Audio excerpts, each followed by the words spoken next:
Alright बच्चों, रोज की तरह आज भी सबसे पहले डिस्कस करेंगे पिछले सेशन का होमवर्क क्वेश्चन। पिछले सेशन में मैंने आपको आर्किमिडीज प्रिंसिपल पर बेस्ड ये वाला प्रॉब्लम दिया था होमवर्क में।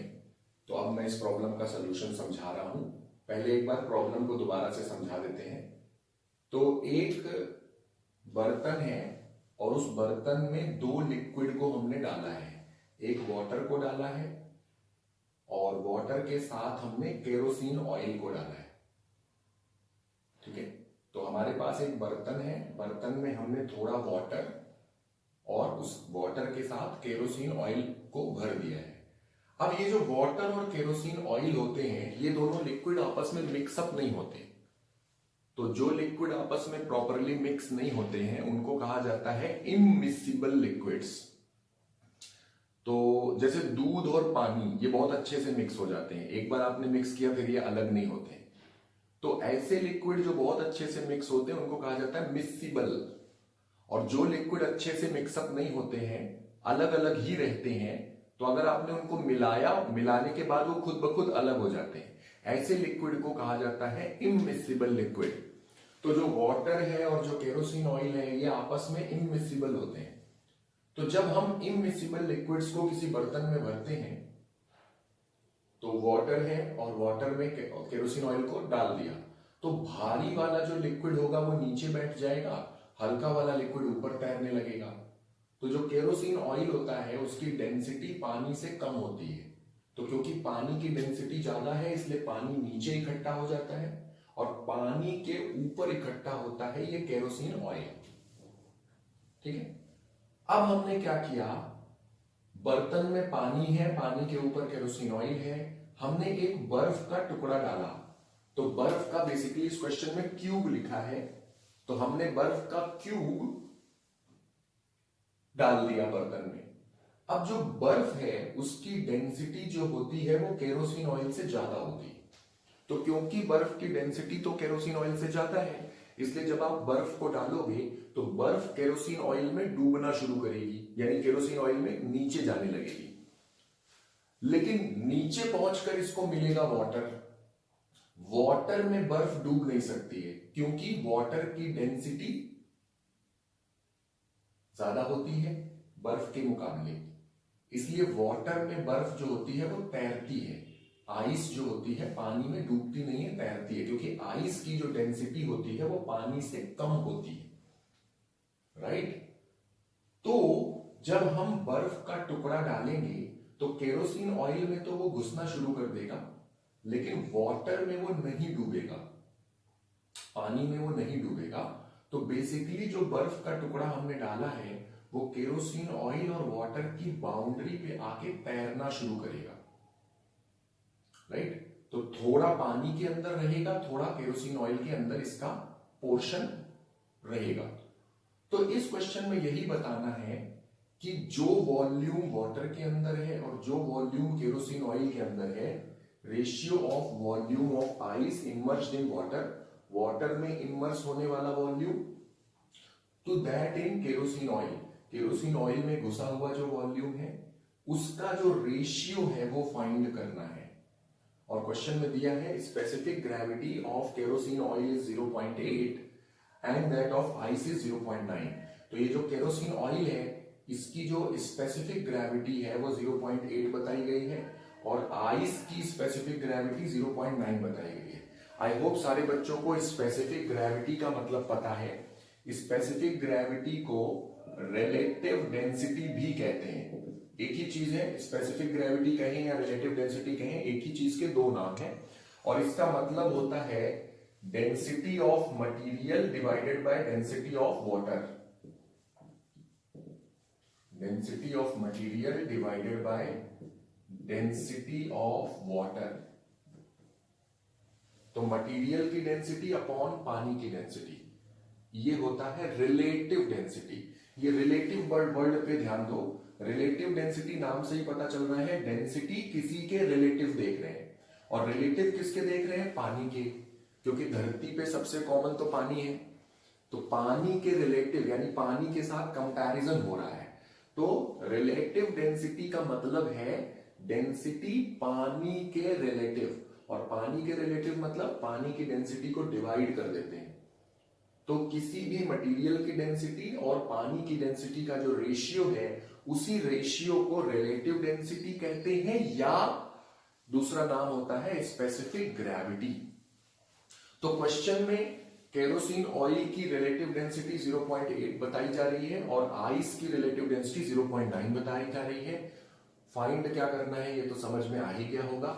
ये जो बर्फ का टुकड़ा है, इस बर्फ के टुकड़े का एक हिस्सा पानी के अंदर है और एक हिस्सा केरोसिन ऑयल के अंदर है। तो पानी के अंदर जो हिस्सा है और केरोसिन ऑयल के अंदर जो वॉल्यूम है, दोनों वॉल्यूम्स का रेशियो चाहिए। Ratio of volume immersed in water to that in kerosene oil. Water के अंदर और केरोसिन ऑयल के अंदर जो वॉल्यूम्स है उसका रेशियो बताना है। क्वेश्चन सारे बच्चों को जरूर अच्छे से समझ में आ गया होगा। अब मैं सोल्यूशन बताने जा रहा हूं।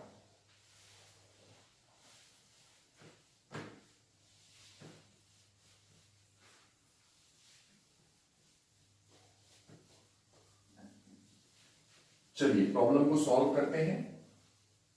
तो सबसे पहले मैं आप लोगों से वही सवाल पूछूंगा जो इस टाइप के क्वेश्चन करते समय मैं हमेशा पूछता हूं, और मेरा सवाल आपसे ये है कि ये जो बर्फ का टुकड़ा है ये डूब गया कि तैर रहा है। हमेशा यही सवाल पूछता हूं ना मैं। जब भी आर्किमिडीज प्रिंसिपल पर बेस्ड क्वेश्चन हम करेंगे, हम यहीं से शुरुआत करते हैं। तो ये जो बर्फ का टुकड़ा है ये डूब गया कि तैर रहा है? आंसर इज वेरी सिंपल, तैर रहा है, डूब तो नहीं गया। अगर डूब गया होता तो बिल्कुल बॉटम पे पहुंच गया होता। अभी तो ये तैर रहा है ना, और अगर तैर रहा है तो इसके वजन को कौन संभाल रहा है? अपथ्रस्ट। तो ये जो बर्फ के टुकड़े का वजन है mg, इसको संभालेगा कौन? अपथ्रस्ट संभालेगा। अब सवाल ये उठता है कि इस बर्फ के टुकड़े को अपथ्रस्ट कौन सा लिक्विड दे रहा है, क्योंकि ये केरोसिन ऑयल के अंदर भी घुसा हुआ है और वाटर में भी घुसा हुआ है। तो कौन सा लिक्विड है जो इस बर्फ के टुकड़े को अपथ्रस्ट देता है? जवाब बहुत ही सिंपल है, जिस भी लिक्विड के अंदर ये घुसा है वो लिक्विड इसको अपथ्रस्ट देगा। तो ये तो दो लिक्विड्स में है, केरोसिन ऑयल में भी है और वाटर के अंदर भी है। तो ये जो बर्फ का टुकड़ा है, इस बर्फ के टुकड़े को केरोसिन ऑयल से भी अपथ्रस्ट मिलेगा और वाटर से भी अपथ्रस्ट मिलेगा। ये जो बर्फ का टुकड़ा है ना, केरोसिन ऑयल में भी घुसा हुआ है तो केरोसिन ऑयल भी अपथ्रस्ट देगा, और वाटर में भी घुसा है तो वाटर भी अपथ्रस्ट देगा। तो दोनों लिक्विड इसको अपथ्रस्ट देंगे। जो भी लिक्विड डिस्प्लेस हो गया है उसके वजन के बराबर अपथ्रस्ट होता है। ऐसा मैं नहीं कह रहा, आर्किमिडीज प्रिंसिपल ऐसा बोलता है कि जो लिक्विड डिस्प्लेस हो रहा है उस लिक्विड डिस्प्लेस होने वाले लिक्विड के वजन के बराबर अपथ्रस्ट आता है। तो क्योंकि ये ऑयल को भी डिस्प्लेस कर रहा है और वाटर को भी डिस्प्लेस कर रहा है, इसलिए ऑयल भी अपथ्रस्ट देगा, वाटर भी अपथ्रस्ट देगा। तो इसको दोनों लिक्विड का अपथ्रस्ट मिलेगा, और दोनों लिक्विड का जो अपथ्रस्ट है वो इसके वजन को बैलेंस करेगा। तो अपथ्रस्ट इसे वाटर से भी मिलेगा और अपथ्रस्ट इसे ऑयल से भी मिलेगा। ये चीज इस क्वेश्चन में समझने वाली थी। तो क्योंकि ये जो बर्फ का टुकड़ा है ये ऑयल में भी घुसा है और वाटर में भी घुसा है, यानी कि ऑयल को भी डिस्प्लेस कर रहा है, वाटर को भी डिस्प्लेस कर रहा है। और जिस भी लिक्विड को ये डिस्प्लेस करेगा, डिस्प्लेस होने वाला लिक्विड इसको अपथ्रस्ट देगा। तो ऑयल भी इसको अपथ्रस्ट देगा, वाटर भी इसको अपथ्रस्ट देगा। आई होप की बात आपको मेरी बिल्कुल अच्छे से समझ में आ गई होगी। तो थोड़ा अपथ्रस्ट ऑयल ने दिया, थोड़ा अपथ्रस्ट वाटर ने दिया, और दोनों अपथ्रस्ट मिलकर इसके वजन को संभालते हैं। अब अपथ्रस्ट की वैल्यू लिखते हैं। तो आर्किमिडीज प्रिंसिपल के मुताबिक जितना लिक्विड डिस्प्लेस हो गया है उसके वजन के बराबर अपथ्रस्ट होता है। तो अगर वाटर का अपथ्रस्ट देख रहे हो तो जितना वाटर का वॉल्यूम डिस्प्लेस हुआ है वो लेना पड़ेगा, और डिस्प्लेस होने वाले वाटर का वजन, तो मान लेते हैं वाटर का जो वॉल्यूम डिस्प्लेस हुआ है, वाटर का जो वॉल्यूम डिस्प्लेस हुआ है वो है वी वाटर। इतने वॉल्यूम वाटर का वजन लेना है। तो वी वाटर क्या है? डिस्प्लेस होने वाले वाटर का वॉल्यूम। ये V वाटर क्या है? डिस्प्लेस होने वाले वाटर का वॉल्यूम। तो जो डिस्प्लेस होने वाले वाटर का वॉल्यूम है उसका जो वजन बनता है, तो ये वॉल्यूम है, वॉल्यूम में डेंसिटी मल्टीप्लाई करिए इनटू जी। वॉल्यूम इनटू डेंसिटी क्या होगा? मास, और मास इनटू जी करोगे वेट। तो डिस्प्लेस होने वाले वाटर का जो वेट है वो वाटर वाला अपथ्रस्ट है। ऐसे ही ऑयल वाला अपथ्रस्ट, तो अगर ऑयल के अंदर घुसा हुआ वॉल्यूम को मैं वी ऑयल मानता हूं, जो ऑयल के अंदर ये घुसा है उसे हम वी ऑयल कह देते हैं। तो जितना वॉल्यूम ऑयल के अंदर घुसेगा उतना ही ऑयल का वॉल्यूम डिस्प्लेस होगा। ये तो कॉमन सेंस की बात है। जितना लिक्विड, जितना सॉलिड इमर्स होता है उतना ही वॉल्यूम लिक्विड डिस्प्लेस हो जाता है। तो अगर ये जो आइस का टुकड़ा है ये ऑयल के अंदर इसका वॉल्यूम वी ऑयल माना जाएगा, तो ये जो जितना वॉल्यूम है ऑयल के अंदर, इतने वॉल्यूम के बराबर ऑयल डिस्प्लेस होगा। तो वॉल्यूम इनसाइड ऑयल, ऑयल के वॉल्यूम में ऑयल की डेंसिटी मल्टीप्लाई करो, तो वॉल्यूम इनटू डेंसिटी हो गया डिस्प्लेस होने वाले ऑयल का मास, और हमें वजन चाहिए, तो मास में जी मल्टीप्लाई करो तो आता है वजन। तो डिस्प्लेस होने वाले ऑयल का वजन, और जितना ऑयल डिस्प्लेस हुआ उसका वजन है ऑयल का अपथ्रस्ट, जितना वाटर डिस्प्लेस हुआ उसका वजन है वाटर का अपथ्रस्ट। और ये दोनों अपथ्रस्ट मिलकर पूरे बर्फ के टुकड़े के वजन को संभालते हैं। तो बर्फ के टुकड़े का मास क्या है? तो मास होता है वॉल्यूम इनटू डेंसिटी। तो बर्फ के टुकड़े का वॉल्यूम, और बर्फ के टुकड़े का वॉल्यूम है वाटर के अंदर वॉल्यूम प्लस ऑयल के अंदर वॉल्यूम, ये है total volume into density ice की इनटू जी। ये है बर्फ का वजन, और बर्फ के वजन को दोनों लिक्विड्स का अपथ्रस्ट बैलेंस कर लेता है। अब देखो यहां से जी कैंसिल हुआ, जी कैंसिल हो गया, ठीक। डेंसिटी ऑफ वाटर को डिवाइड कर देते हैं तीनों टर्म्स में। तो ये जो इक्वेशन है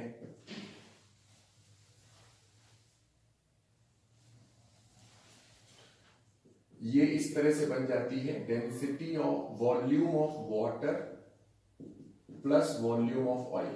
ये समझ गए कि दोनों वॉल्यूम को प्लस क्यों किया?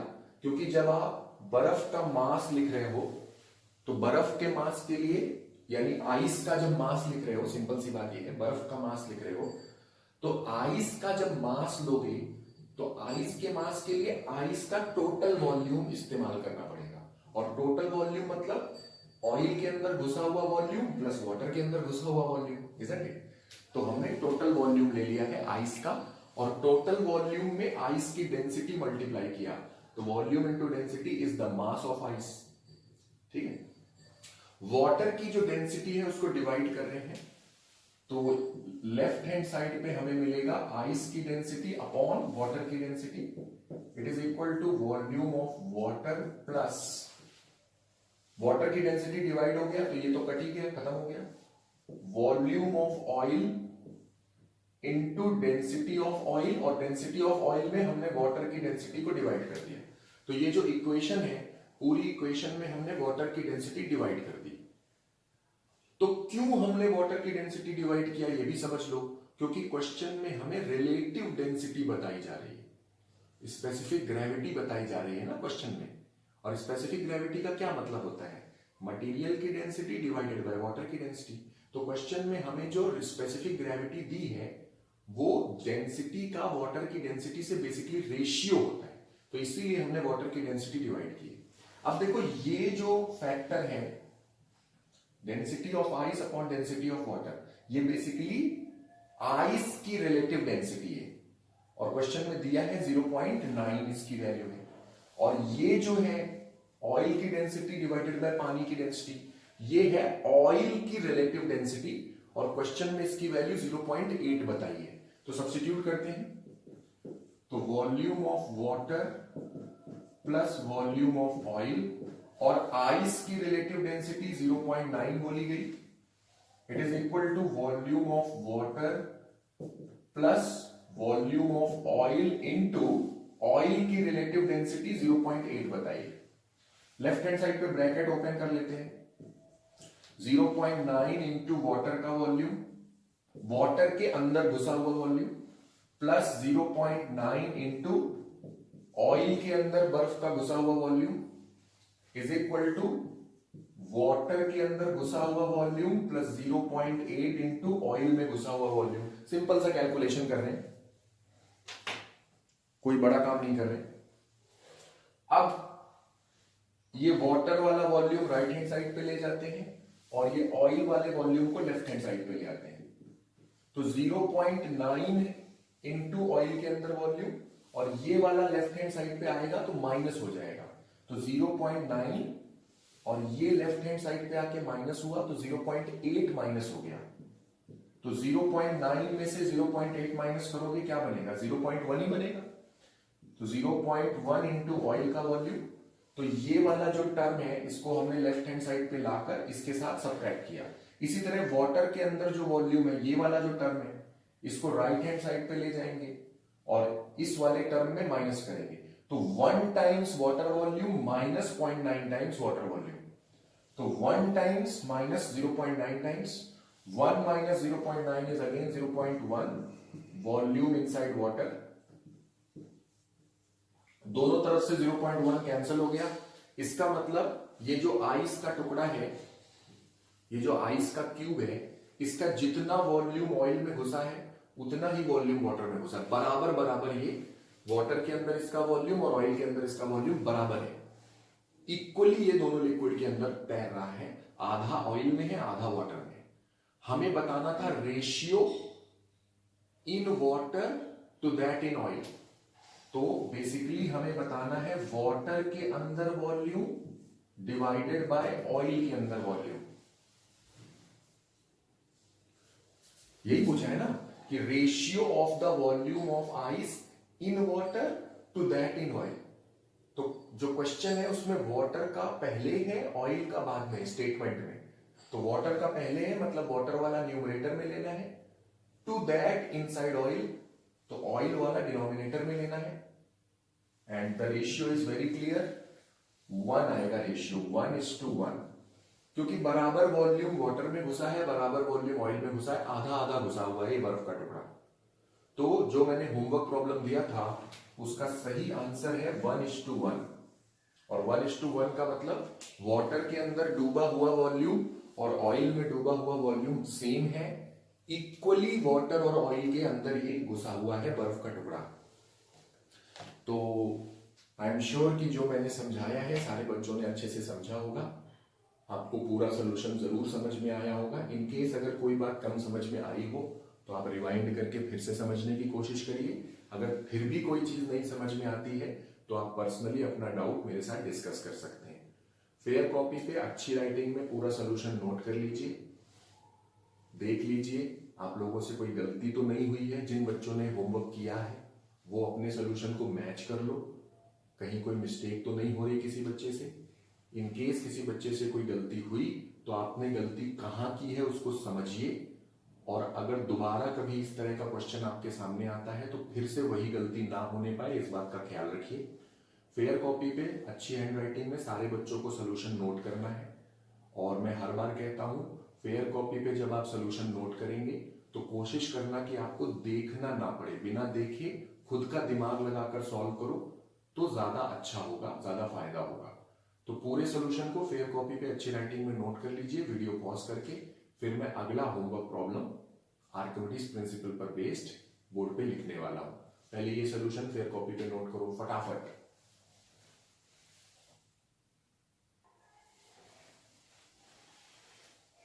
ऑलराइट बच्चों, ये है आप लोगों के लिए आज का आर्किमिडीज प्रिंसिपल पर बेस्ड होमवर्क क्वेश्चन। क्वेश्चन मैं समझा दे रहा हूं। एक क्यूबिकल मेटल का ब्लॉक है, तो मेटल का ब्लॉक है और ये जो मेटल का ब्लॉक है ये क्यूबिकल शेप में है, क्यूब इसका शेप है, एज 12 सेंटीमीटर। ये जो क्यूबिकल शेप है इसकी जो एज है वो 12 सेंटीमीटर है। तो इसकी जो एज है मैं सिंबल दे रहा हूं ए, एज मतलब होता है साइड लेंथ, 12 सेंटीमीटर गिवन है। मैं सिंबल्स में आंसर बताऊंगा। तो एज है इसकी ए फ्लोट्स इन मरकरी, मरकरी में ये फ्लोट हो रहा है with 1/5 of its height inside mercury. तो इसकी जो हाइट है, हाइट का 5वां हिस्सा मरकरी में घुसा है ऐसे। तो क्योंकि ये क्यूब है तो जितनी इसकी साइड लेंथ है उतनी ही इसकी हाइट है, और मैंने साइड लेंथ को a लिखा है, तो a/5 ये मरकरी के अंदर है। फिर कहा जा रहा है वाटर इज पोर्ड। तो ये जो क्यूबिकल ब्लॉक है ना, ये जो मेटल का ब्लॉक है, बाहर हमने पानी भर दिया। ये मरकरी किसी बर्तन में होगा ना, तो उस बर्तन में हमने पानी भरा। तो जब हम पानी भरना शुरू करते हैं तो क्वेश्चन में लिखा हुआ है ऐसे हम पानी भर रहे हैं, तो हमने ये बाहर बाहर के हिस्से में पानी भर दिया। बताना ये है water is poured till the surface of block is just immersed in it. पानी तब तक हम भर रहे हैं कि ये जो ब्लॉक है, इस ब्लॉक की जो अपर सरफेस है वो जस्ट पानी में इमर्स होने लगे, मतलब अपर सरफेस पानी के लेवल के बराबर हो गई, इतना पानी हम भरते हैं। तो हमने पानी कहां डाल रहे हैं? बाहर बर्तन में डाल रहे हैं। जिस बर्तन में ये मरकरी है उसमें पानी डाल रहे हैं, और पानी हम तब तक डालते हैं जब तक कि इस ब्लॉक की जो अपर सरफेस है वो अपर सरफेस पानी के लेवल से मैच ना कर जाए। तो ब्लॉक की अपर सरफेस के बराबर तक की हाइट पानी से कवर हो जाती है, इतना पानी हम इसमें भरते हैं ऐसे। तो आपको फाइंड करना है कि ये जो हमने पानी भरा है, इस पानी की हाइट कितनी चाहिए हमें। Find the height of water column to be poured. कितनी हाइट तक हमें पानी भरना होगा, ये फाइंड करना है। अब जो मासूम बच्चे होते हैं, कुछ बच्चे ना बड़े मासूम होते हैं, वो ज्यादा दिमाग नहीं लगाते, कहते हैं कि पहले a/5 मरकरी में था, तो जो बच गई हाइट 4a/5, बस उतनी हाइट पानी भर दी है। तो ऐसे बच्चों को मैं बता दे रहा हूं कि दिस इज नॉट राइट, क्योंकि जब हम पानी भरेंगे तो पानी से भी अपथ्रस्ट मिलेगा इसको। ये जो हमारा ब्लॉक है ना, तो जब हम बाहर की साइड पानी भरेंगे तो पानी से भी अपथ्रस्ट मिलेगा। तो पहले सारा का सारा अपथ्रस्ट मरकरी से आ रहा था, लेकिन पानी भरोगे तो पानी से भी अपथ्रस्ट आने लगेगा, और जब पानी भी अपथ्रस्ट में कंट्रीब्यूट करेगा तो मरकरी में जितना ये डूबा था, पानी डालने के बाद ये मरकरी में कम डूबेगा। मतलब पहले 1/5 हाइट डूबा था, तो पानी डालने के बाद 1/5 से कम हाइट ये मरकरी के अंदर होगा। तो यानी पानी डालने से ये थोड़ा सा उठेगा, क्योंकि पानी भी अपथ्रस्ट देना शुरू करेगा। तो मरकरी का जो अपथ्रस्ट था, पहले मरकरी का अपथ्रस्ट पूरे वजन को उठा रहा था, लेकिन अब मरकरी का अपथ्रस्ट प्लस वाटर का अपथ्रस्ट मिलके इसके वजन को उठा रहा है। तो यानी जब हम वाटर को फिल करेंगे तो जो अपथ्रस्ट बनेगा वो वाटर से भी बनेगा, और इसलिए वाटर को भरने के बाद जो डूबा हुआ पार्ट है, जो मरकरी अंदर घुसा हुआ पार्ट आप देख रहे हो, वो अंदर घुसा हुआ पार्ट कम हो जाएगा। पहले a/5 घुसा था, लेकिन जब हमने वाटर फिल किया तो a/5 से कम हाइट ये मरकरी के अंदर होगा वाटर फिल करने के बाद। तो इसलिए जो वाटर हम फिल कर रहे हैं, वाटर की हाइट जो है वो 4a/5 नहीं होगी।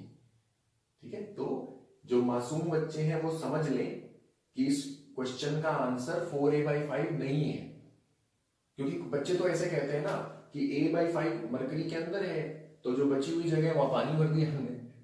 कई बच्चे ऐसा भी आंसर देते हैं, तो इसलिए मैंने बता दिया कि आप इस तरह से मत सोचिए। पानी भरने के बाद मरकरी के अंदर जो हाइट है वो a/5 नहीं रहेगी, कम हो जाएगी। यानी जो पानी आप भरोगे वो 4a/5 से ज्यादा थोड़ा भरना पड़ेगा। देखते हैं कितने बच्चे इस क्वेश्चन को सही कर पाओगे। अगले सेशन में मैं सोल्यूशन बताऊंगा। होमवर्क प्रॉब्लम को नोट कर लीजिए।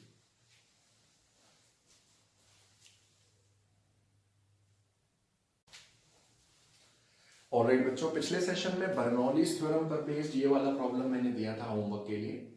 तो अब मैं इसका सोल्यूशन आपको बताने जा रहा हूं। आप लोग मैच करके देखो सही हुआ है कि नहीं आप लोगों से। पहले मैं दोबारा एक बार प्रॉब्लम समझा रहा हूं। एक ट्यूब है और ये ट्यूब हॉरिजॉन्टल रखी हुई है। इस ट्यूब में वाटर को फ्लो करवा रहे हैं हम, ठीक है। और वेरिएबल क्रॉस सेक्शन की ट्यूब है as shown in diagram. Diagram में दिख रहा है ए पॉइंट पर क्रॉस सेक्शन एरिया बड़ा है, बी पॉइंट पर ये ट्यूब पतली है। पतली है का मतलब क्रॉस सेक्शनल एरिया कम हो गया है। तो यानी ये जो ट्यूब है इसका क्रॉस सेक्शनल जो एरिया है वो वेरिएबल है। तो डायग्राम में नजर ही आ रहा है। Area of cross section at A and B.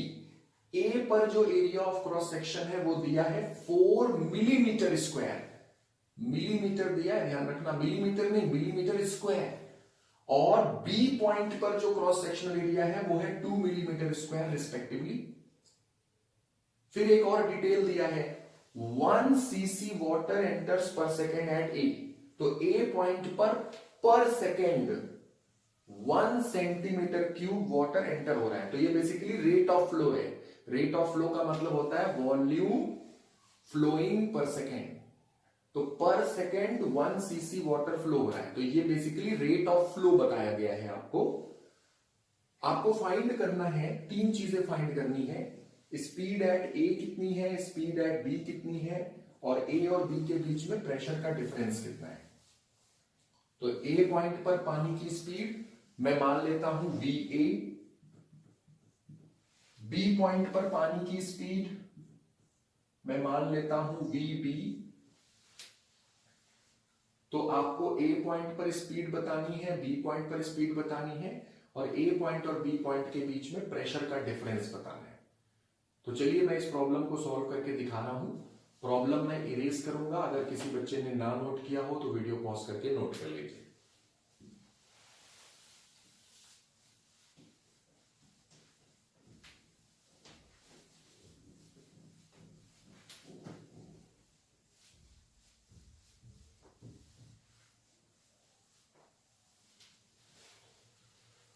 All right, let us solve this problem. तो इक्वेशन ऑफ कंटिन्यूटी अप्लाई करते हैं सबसे पहले।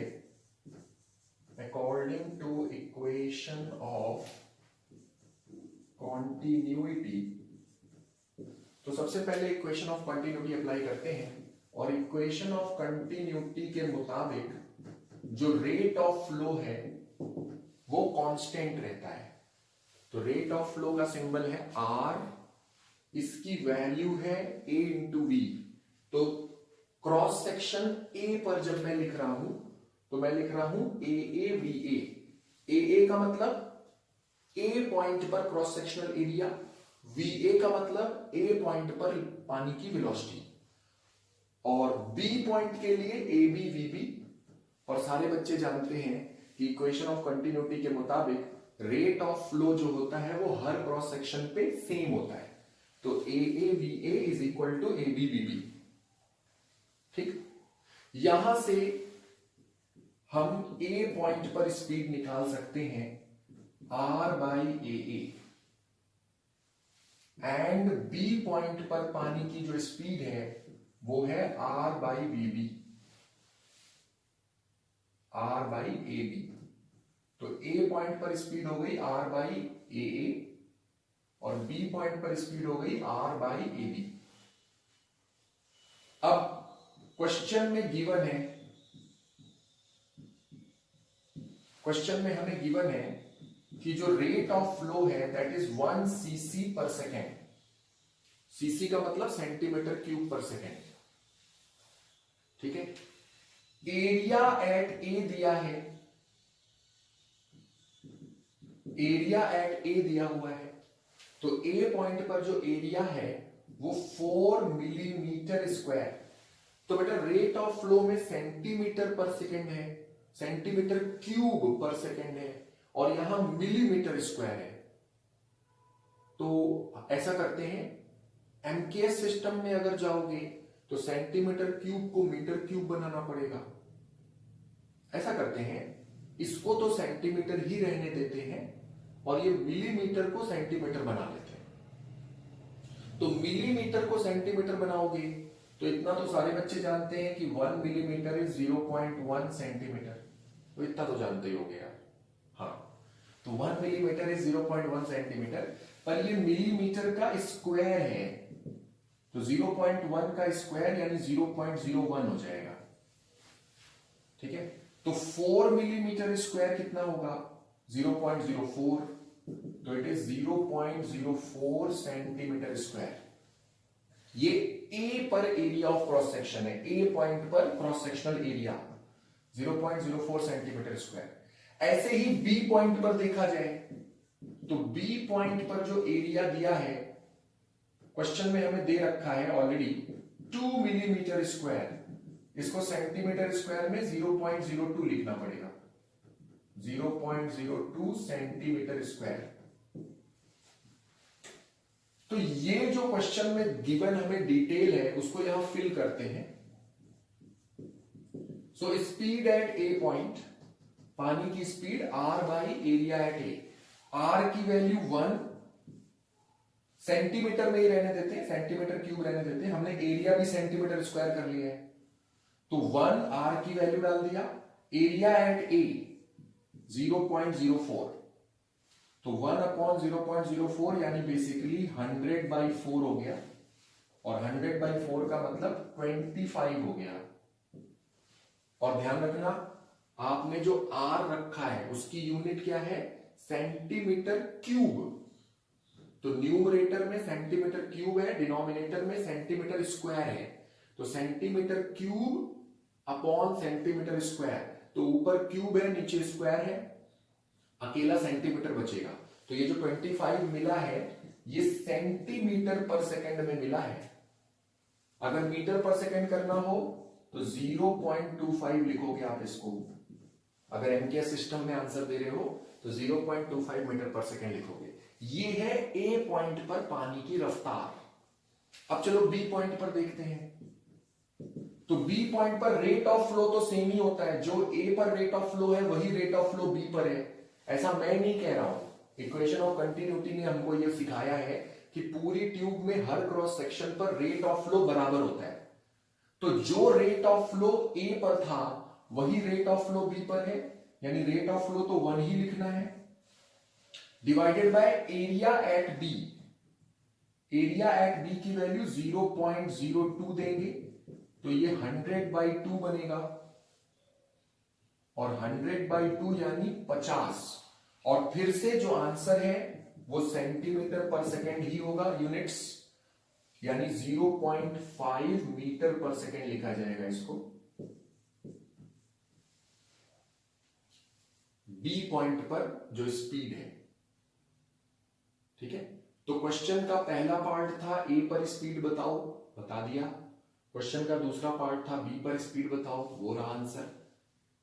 अब मेरे पास बोर्ड पे स्पेस नहीं है, क्वेश्चन का तीसरा पार्ट है प्रेशर डिफरेंस निकालना है, तो वो मैं बर्नौली थ्योरम अप्लाई करके निकालने जा रहा हूं। लेकिन आप लोग फेयर कॉपी पे अच्छा सा डायग्राम बनाओ और यहां तक का सॉल्यूशन फेयर कॉपी पे नोट करो। ध्यान रखना फेयर कॉपी पे नोट करते समय देखने से बचना है, देख के लिखना, लिखोगे तो दिमाग में रुकेगी नहीं चीज।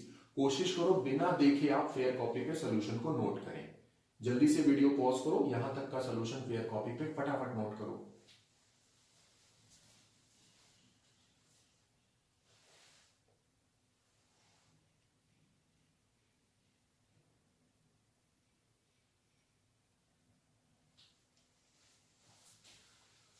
मैं बहुत बार ये चीज कह चुका हूं कि जब लिक्विड का फ्लो होता है तो हमारे पास सिर्फ दो ही इक्वेशन है, इक्वेशन ऑफ कंटिन्यूटी और Bernoulli theorem. Equation of continuity हमने अप्लाई किया, क्वेश्चन के पहले दो पार्ट सॉल्व हो गए। अब तीसरे पार्ट के लिए बर्नौली थ्योरम लगाते हैं। हॉरिजॉन्टल फ्लो हो रहा है यहां पर, हॉरिजॉन्टल फ्लो में बर्नौली थ्योरम में तीसरा वाला जो टर्म होता है रो जीएच वाला, वो नहीं रहता है, वो कांस्टेंट होके राइट हैंड साइड पे जाके एब्जॉर्ब हो जाता है। बहुत बार बता चुका हूं। तो हॉरिजॉन्टल फ्लो के लिए मैं बर्नौली थ्योरम अप्लाई करने जा रहा हूं।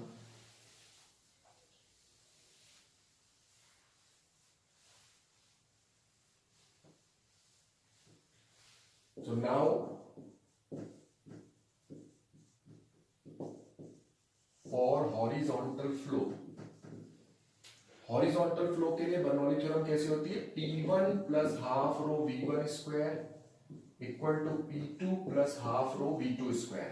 और यहां 1 की जगह मैं A पॉइंट लिख रहा हूं, 2 की जगह पर मैं B पॉइंट लिख रहा हूं। तो PA plus half rho VA square equal to PB plus half rho VB square. Simple Bernoulli theorem apply की है। हॉरिजॉन्टल फ्लो है तो रो GH वाला टर्म यहां पे नहीं है। हमें फाइंड क्या करना है? PA माइनस PB, A और B पॉइंट का प्रेशर डिफरेंस। ठीक है, आगे आंसर। PB को इधर ले आए, लेफ्ट हैंड साइड पे नेगेटिव हो गया। Half rho VB square right hand side पे जाएगा, ये VA था, तो ये वाला टर्म राइट हैंड साइड पे ले जाएंगे, पॉजिटिव है, राइट हैंड साइड पे नेगेटिव हो जाएगा। हाफ रो कॉमन, तो ब्रैकेट के अंदर क्या बचा? VB स्क्वायर, और ये नेगेटिव हो गया VA स्क्वायर। अब बस केवल कैलकुलेशन करना है। पानी की डेंसिटी 1000 MKS सिस्टम में, किलोग्राम पर मीटर क्यूब। बी पॉइंट पर जो स्पीड है, तो बी पॉइंट पर स्पीड ये हमने निकाली है 0.5 मीटर पर सेकेंड यूनिट में रखोगे, क्योंकि आपने डेंसिटी को MKS सिस्टम में रखा है, तो स्पीड को भी MKS सिस्टम में ही रखना है।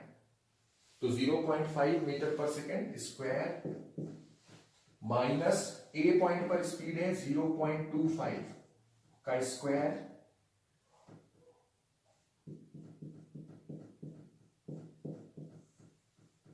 ये। और सिंपल सा कैलकुलेशन है, आप इसको कैलकुलेट करके देखो, you will get answer 93.75 pascal. करके देखिए आप लोग।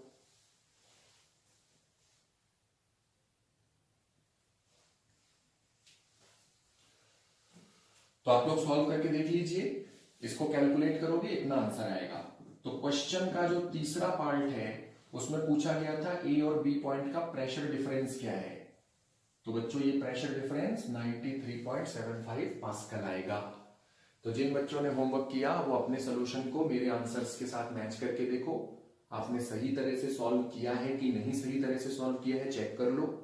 अगर कोई मिस्टेक हुई हो तो पता लगाओ कि मिस्टेक आपने कहां कर दी है, और जो भी मिस्टेक आपसे हुई दोबारा नहीं होनी चाहिए, इस बात का ध्यान रखिए।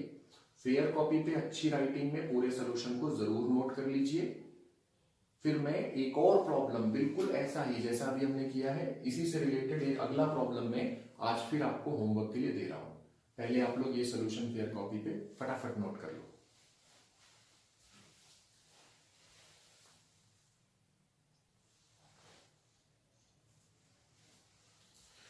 ओके, ये है आप लोगों के लिए आज का बर्नौलीज थ्योरम पर बेस्ड होमवर्क क्वेश्चन।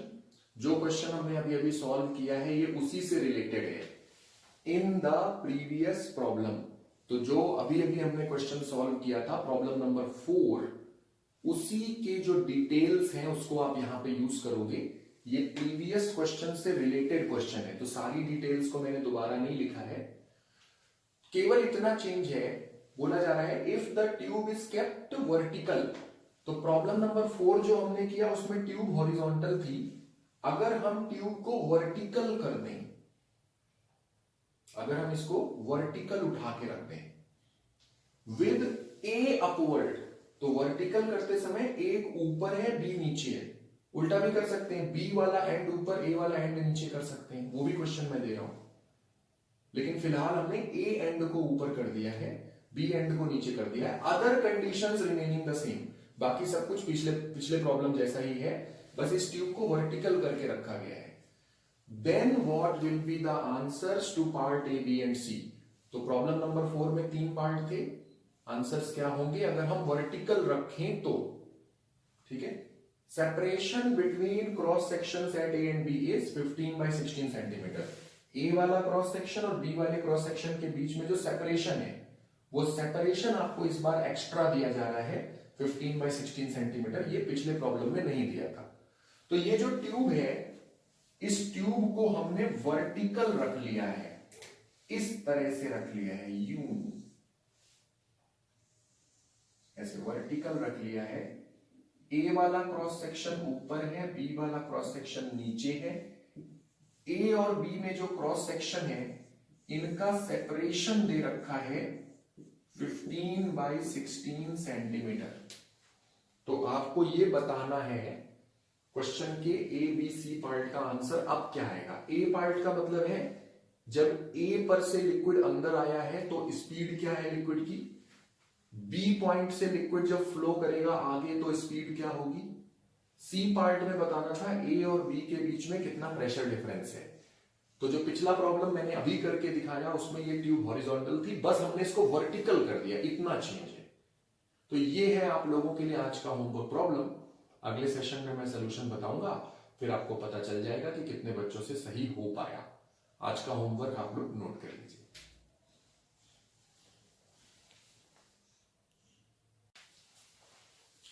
ओके बच्चों, तो मैं आप लोगों को कैलोरीमेट्री सिखा रहा था पिछले सेशन में। कैलोरीमेट्री में अभी तक मैंने आपको सिर्फ एक ही फॉर्मूला सिखाया है, delta Q equal to M C delta T.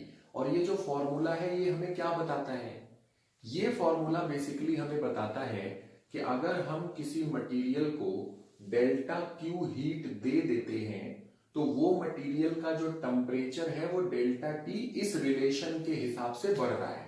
यानी कितनी हीट देने से टेम्परेचर कितना बढ़ेगा, ये बताता है हमें। ये वाला जो रिलेशन है, ये जो फॉर्मूला है, ये हमें बताता है कि किसी मटेरियल को अगर m उस मटेरियल का मास है तो डेल्टा क्यू हीट अगर हम देंगे तो उसका जो टेम्परेचर है वो कितना बढ़ जाएगा। दूसरे शब्दों में ऐसे भी कहा जा सकता है कि ये फॉर्मूला हमें बताता है कि किसी मटेरियल का टेम्परेचर अगर आपको बढ़ाना है डेल्टा टी डिग्री सेल्सियस तो कितनी हीट आपको देनी पड़ेगी। तो ये बेसिकली जो फॉर्मूला है ये दी गई हीट और बढ़े हुए टेम्परेचर के बीच का रिलेशन है।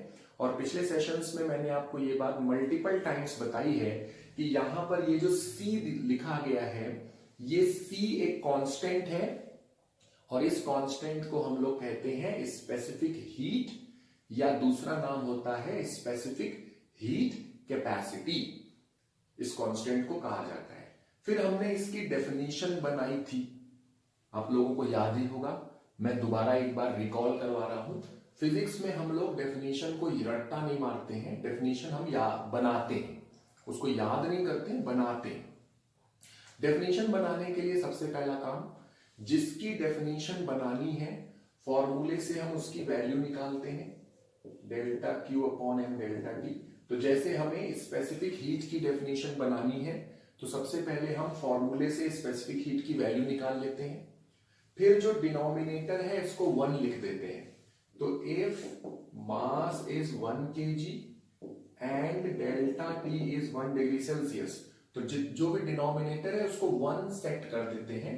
तो अगर हम मास को 1 यूनिट सेट करें और टेम्परेचर चेंज को 1 डिग्री सेल्सियस सेट कर देते हैं तो ये जो C की वैल्यू है, देन C की वैल्यू डेल्टा Q होगी। तो ये जो लिखा हुआ है ये बेसिकली स्पेसिफिक हीट की डेफिनेशन लिखी है। कहने का मतलब है कि आप इसको देखिए, 1 unit mass 1 degree Celsius temperature अगर बढ़ाएं तो जो हीट इस्तेमाल करते हैं उसी को स्पेसिफिक हीट कहते हैं। तो ये जो लिखा है ये बेसिकली स्पेसिफिक हीट की डेफिनेशन है। एक बार दोबारा बता रहा हूं क्योंकि जो मैं बता रहा हूं ये हम फिजिक्स में कई बार करेंगे। फिजिक्स में हम लोग कभी भी डेफिनेशन को रट्टे नहीं मारते, हम लोग डेफिनेशन को बनाते हैं। डेफिनेशन कैसे बनाई जाती है? सबसे पहला काम, जिसकी डेफिनेशन बनाने जा रहे हो फॉर्मूले से उसकी वैल्यू निकालो। दूसरा काम, डिनोमिनेटर को 1 सेट करो।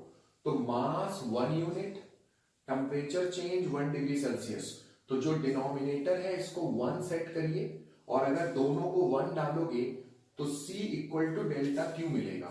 यानी कि स्पेसिफिक हीट क्या होती है? कुछ नहीं, हीट होती है। C equal to delta Q. Specific heat equal to heat. कैसी हीट?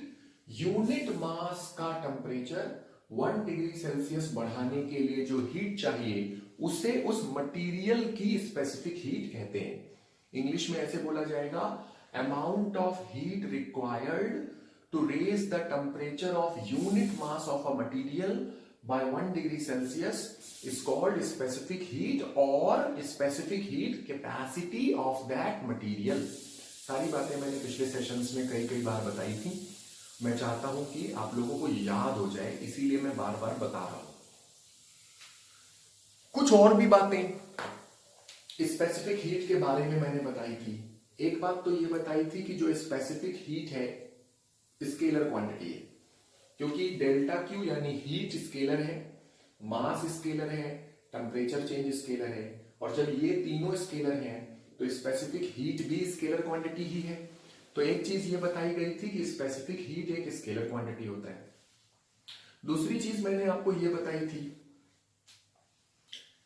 कि स्पेसिफिक हीट की जो यूनिट होती है वो एमकेएस सिस्टम में हीट की यूनिट आप लेते हो जूल, मास की यूनिट लेते हो किलोग्राम, टेम्परेचर चेंज की यूनिट डिग्री सेल्सियस लो या केल्विन लो चलेगा, बराबर होता है। सेल्सियस में टेम्परेचर चेंज और केल्विन में टेम्परेचर चेंज बराबर होता है। चेंज की वैल्यू बराबर होती है। केल्विन में टेम्परेचर की वैल्यू सेल्सियस से 273 आगे होती है बस।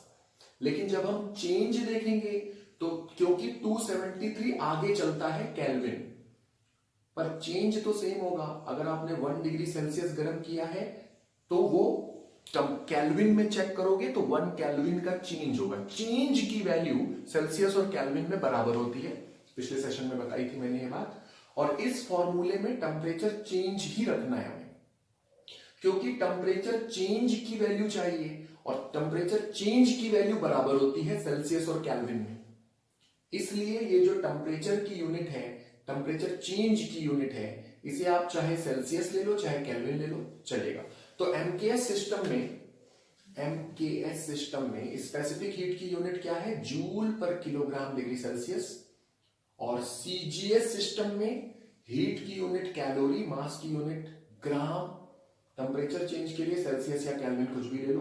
तो स्पेसिफिक हीट की यूनिट हो गई कैलोरी पर ग्राम डिग्री सेल्सियस। तो एमकेएस सिस्टम में जूल पर kilogram degree Celsius, CGS system में कैलोरी पर ग्राम डिग्री सेल्सियस। सारी बातें कई बार आपने सीखी है, तो मैं मल्टीपल टाइम्स बता चुका हूं, तो अब तक याद हो जानी चाहिए। एक और बात बताई थी, एमकेएस सिस्टम में जूल लेते हैं, मास को किलोग्राम लेते हैं, लेकिन आप जूल की बजाय kilo joule, mega joule, micro joule, milli joule जो चाहे ले सकते हो। मास के लिए किलोग्राम की बजाय gram, milligram, nanogram, centigram, decagram, decigram, hectogram, megagram, gigagram, femtogram, ये सब भी ले सकते हो। लेकिन एमकेएस सिस्टम में तो किलोग्राम ही रहेगा। उसी तरह सीजीएस सिस्टम में हीट के लिए आप कैलोरी लेते हो, ठीक है। सीजीएस सिस्टम में तो कैलोरी ही होगा, लेकिन और यूनिट्स बना सकते हो। कैलोरी की जगह kilo calorie, milli calorie, micro calorie, hecto calorie, centi calorie, deca calorie, deci calorie, giga calorie, calorie ही कैलोरी, राइट। कैलोरी के कोई भी डेरिवेटिव।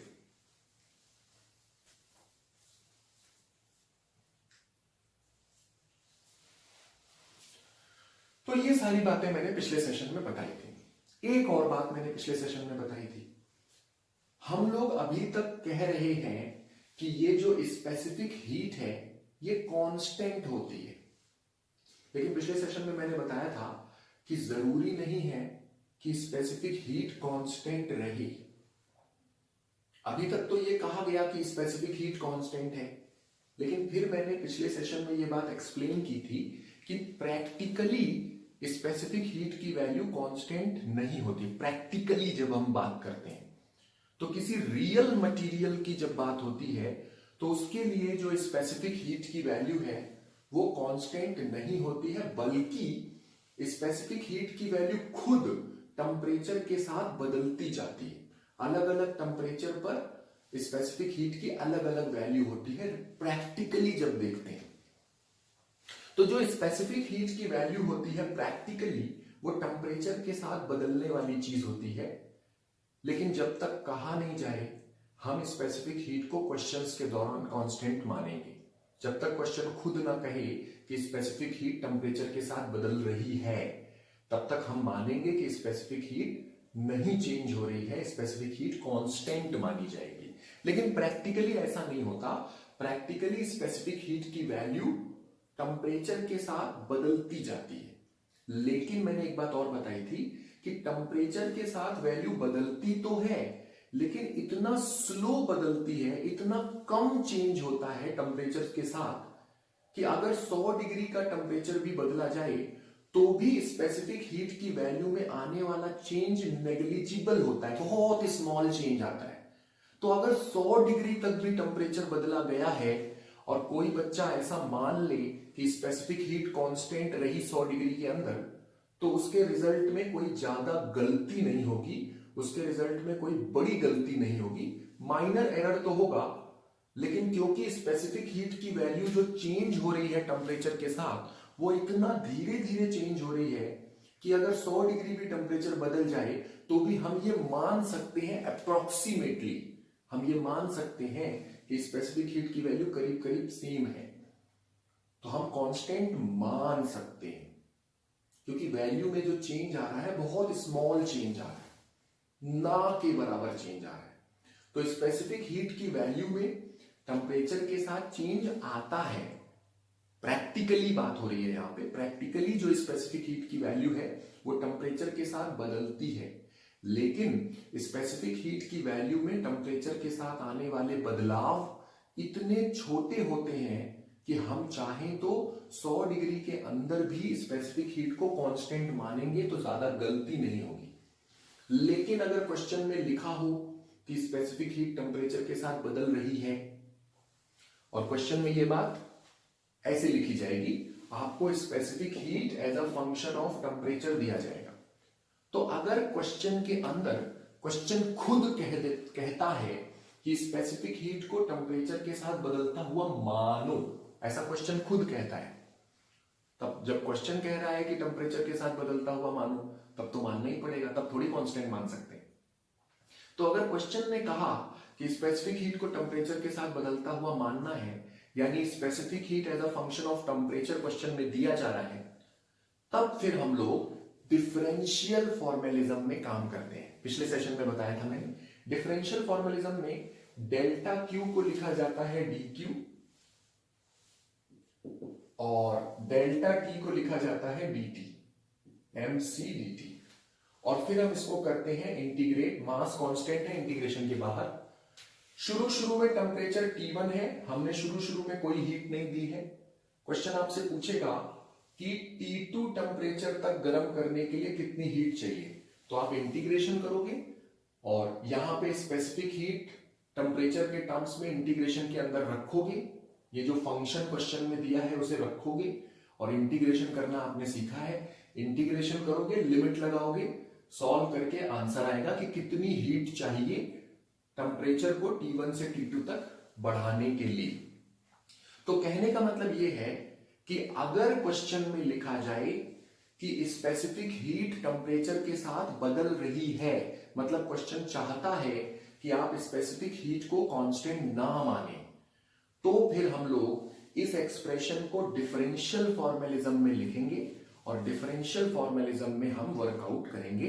डिफरेंशियल फॉर्मेलिज्म में लिखना का मतलब है डेल्टा क्यू को लिखेंगे डी क्यू, डेल्टा टी को लिखेंगे डी टी और इंटीग्रेट करेंगे लिमिट्स लगा के, सॉल्व करके आंसर निकालेंगे। तो आई होप कि ये सारी बातें जो मैं पिछले सेशन में बता चुका हूं वो आपको याद हैं अभी, इसीलिए मैंने एक बार रिकॉल करा दिया ताकि आपके माइंड में ये सारी बातें रिफ्रेश हो जाए। एक और बात बताई थी उसको भी रिकॉल करवा देता हूं। मैंने बताया था कि जो स्पेसिफिक हीट होती है बच्चों, ये मटेरियल की प्रॉपर्टी है, मतलब ये पेन की नहीं प्लास्टिक की होगी, बॉल की नहीं होगी, आयरन की होगी। आयरन से बॉल बनी है तो आयरन की, गोल्ड की बॉल है तो गोल्ड की होगी। तो हम लोग कभी ऐसा नहीं बोलेंगे कि स्पेसिफिक हीट ऑफ बॉल, हम बोलेंगे specific heat of gold. Material की प्रॉपर्टी होती है, तो स्पेसिफिक हीट मटेरियल की प्रॉपर्टी है और इसकी जो वैल्यू है, पहला तो वो मटेरियल के नेचर पे डिपेंड करती है, तो अगर मटेरियल बदलेगा तो इसकी वैल्यू बदलेगी क्योंकि ये मटेरियल की प्रॉपर्टी है। तो स्पेसिफिक हीट की जो वैल्यू है वो मटेरियल के नेचर पे डिपेंड करती है, और दूसरी चीज स्पेसिफिक हीट की वैल्यू डिपेंड करती है प्रोसेस ऑफ हीटिंग पर, कि जब आप गर्म कर रहे हो, जब आप हीट दे रहे हो, तो कौन सा प्रोसेस आप फॉलो कर रहे हो। बर्तन में आपने पानी लिया, मैंने एग्जांपल दिया था पिछले सेशन में, आपको याद आना चाहिए। बर्तन में पानी लिया, पानी को गर्म करना है।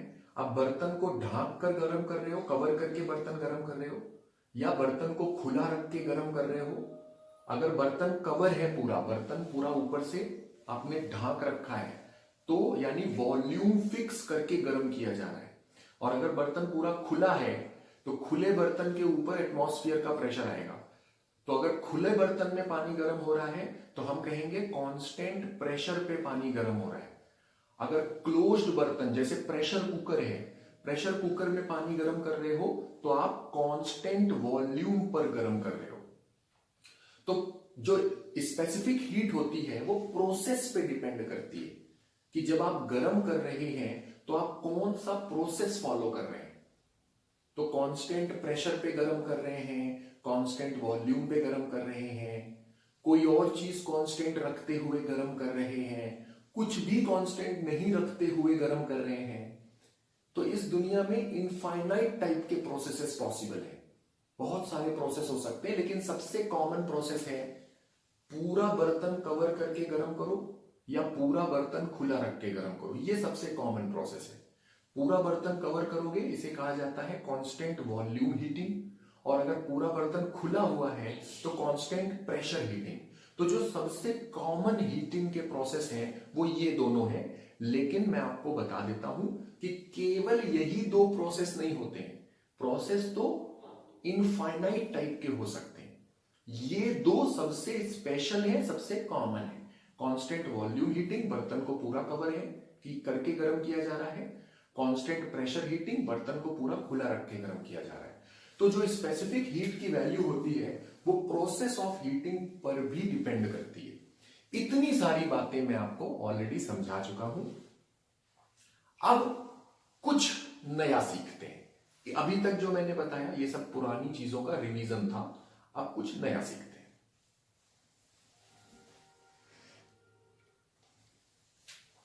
तो बच्चों, जब हम किसी गैस को गर्म करते हैं, अगर हम किसी गैस को गर्म करते हैं, तो गैस के केस में हम लोग ये मास ना यूज करके मास की जगह नंबर ऑफ मोल्स ज्यादातर यूज करते हैं। जब किसी गैस को गर्म किया जा रहा है तब की बात हो रही है। तो गैसेस के लिए मास की जगह पर नंबर ऑफ मोल्स का इस्तेमाल किया जाता है। जानते हो, जब भी गैस की बात होती है तो वहां पे नंबर ऑफ मोल्स मेंशन होता है ज्यादातर। तो जैसे आपसे कहा जाएगा 4 मोल नाइट्रोजन, 5 मोल ऑक्सीजन, ऐसे कहा जाता है ना। तो गैस के लिए मास की बजाय ज्यादातर नंबर ऑफ मोल्स का इस्तेमाल होता है। लेकिन मैं आपको यहां पे एक चीज के लिए सावधान कर देता हूं, जरूरी नहीं है कि गैस के लिए नंबर ऑफ मोल हमेशा यूज हो।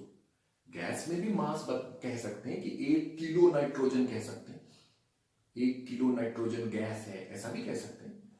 तो गैसेस के लिए भी मास का इस्तेमाल किया जा सकता है, लेकिन गैसेस के लिए जो मास होता है ना वो सूट नहीं करता है।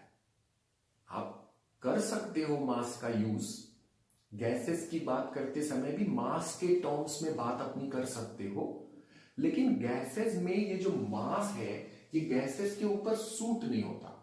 मास सॉलिड के लिए सूट करता है, लिक्विड के लिए ज्यादा सूट करता है, सॉलिड और लिक्विड के लिए। लेकिन गैसेस के लिए मास इतना सुटेबल नहीं होता। मोल्स ज्यादा सूट करते हैं गैसेस के केस में। हालांकि ऐसा कोई कंपलसरी नहीं होता कि अगर गैस है तो मोल्स ही लेना है, सॉलिड है तो मास ही लेना है। आप उल्टा भी कर सकते हो, सॉलिड लेकर मोल्स की बात करने लगो, गैस लेकर मास की बात करने लगो, कर सकते हो, अलाउड है। लेकिन सूट नहीं करता है। अगर सॉलिड लिक्विड है तो हम मास लेकर समझते हैं तो ज्यादा बेटर समझ आता है। गैस में अगर हम मोल्स को लेकर स्टडी करते हैं तो ज्यादा अच्छा समझ आता है। यानी कहने का मतलब है कि गैसेस के लिए मास के प्लेस पर हम नंबर ऑफ मोल्स का इस्तेमाल प्रिफर करते हैं। तो ये चीज लिखी है, for gases we prefer using number of moles instead of mass. तो गैसेस के लिए हम नंबर ऑफ मोल्स का जो यूज है वो प्रेफर करते हैं मास के बजाय। तो for gases we prefer using number of moles instead of mass. बच्चों अगर मास लेकर वर्कआउट कर रहे हो, मतलब अगर फॉर्मूले में मास इस्तेमाल करते हो, तो मास के करस्पॉन्डिंग ये जो स्पेसिफिक हीट है इसका नाम होता है ग्राम स्पेसिफिक हीट। क्या नाम होता है? मैं चाहता हूं सारे बच्चे बोल के बताएं। मास के करस्पॉन्डिंग जो स्पेसिफिक हीट इस्तेमाल होती है उसका क्या नाम होता है? ग्राम स्पेसिफिक हीट। तो जब ग्राम कह रहे हैं तो ग्राम वर्ड से सुन के ही पता चलता है कि मास यूज किया है।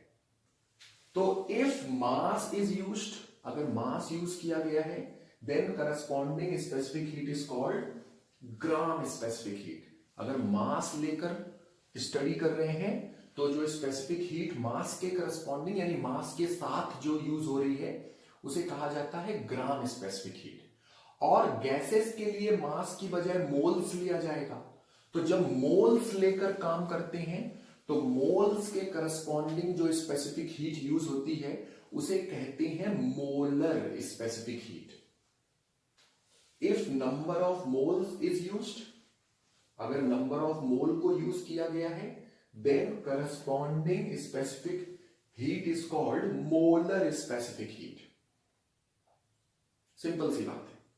तो जैसा कि मैंने बताया, सॉलिड लिक्विड के लिए मास ज्यादा सूट करता है, गैसेस के केस में मास की जगह नंबर ऑफ मोल्स का इस्तेमाल ज्यादा सूट करता है।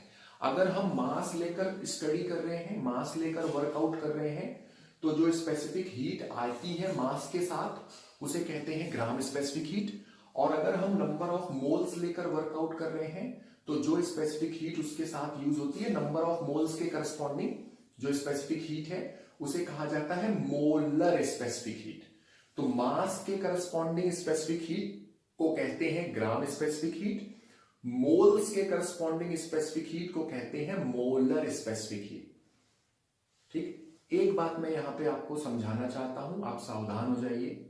मास के करस्पॉन्डिंग स्पेसिफिक हीट का नाम क्या है? ग्राम स्पेसिफिक हीट। लेकिन यह जरूरी नहीं है कि मास ग्राम में लिया जाए। मास आप किलोग्राम में लो चाहे मिलीग्राम में लो, ग्राम स्पेसिफिक हीट सिर्फ नाम है, जिससे यह समझ में आता है, ग्राम वर्ड सुनते हैं जब हम तो हमें समझ में आता है कि मास का यूज कर रहे हैं वहां फॉर्मूले में, तो मास लेकर स्टडी कर रहे हैं, इसलिए ग्राम वर्ड को बोला जाता है।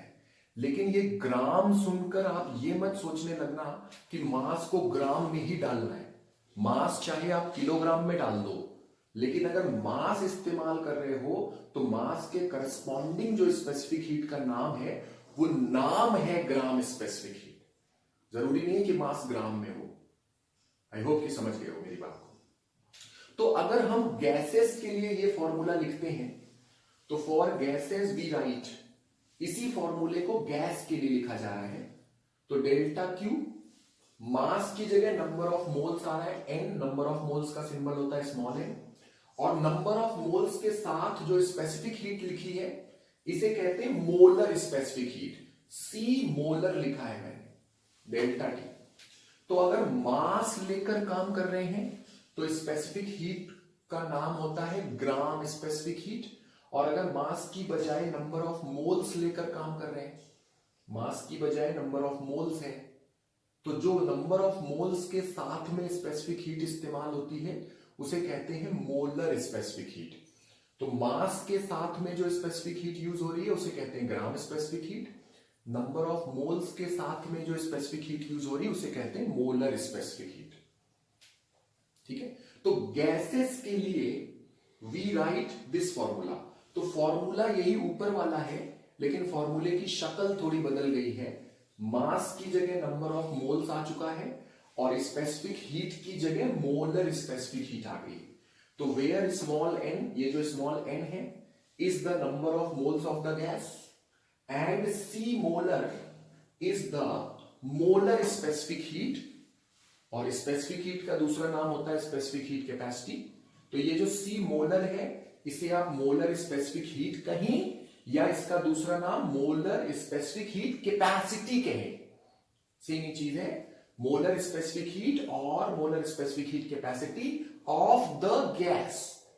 मटेरियल की प्रॉपर्टी है यानी गैस की प्रॉपर्टी, गैस चेंज तो इसकी वैल्यू भी चेंज।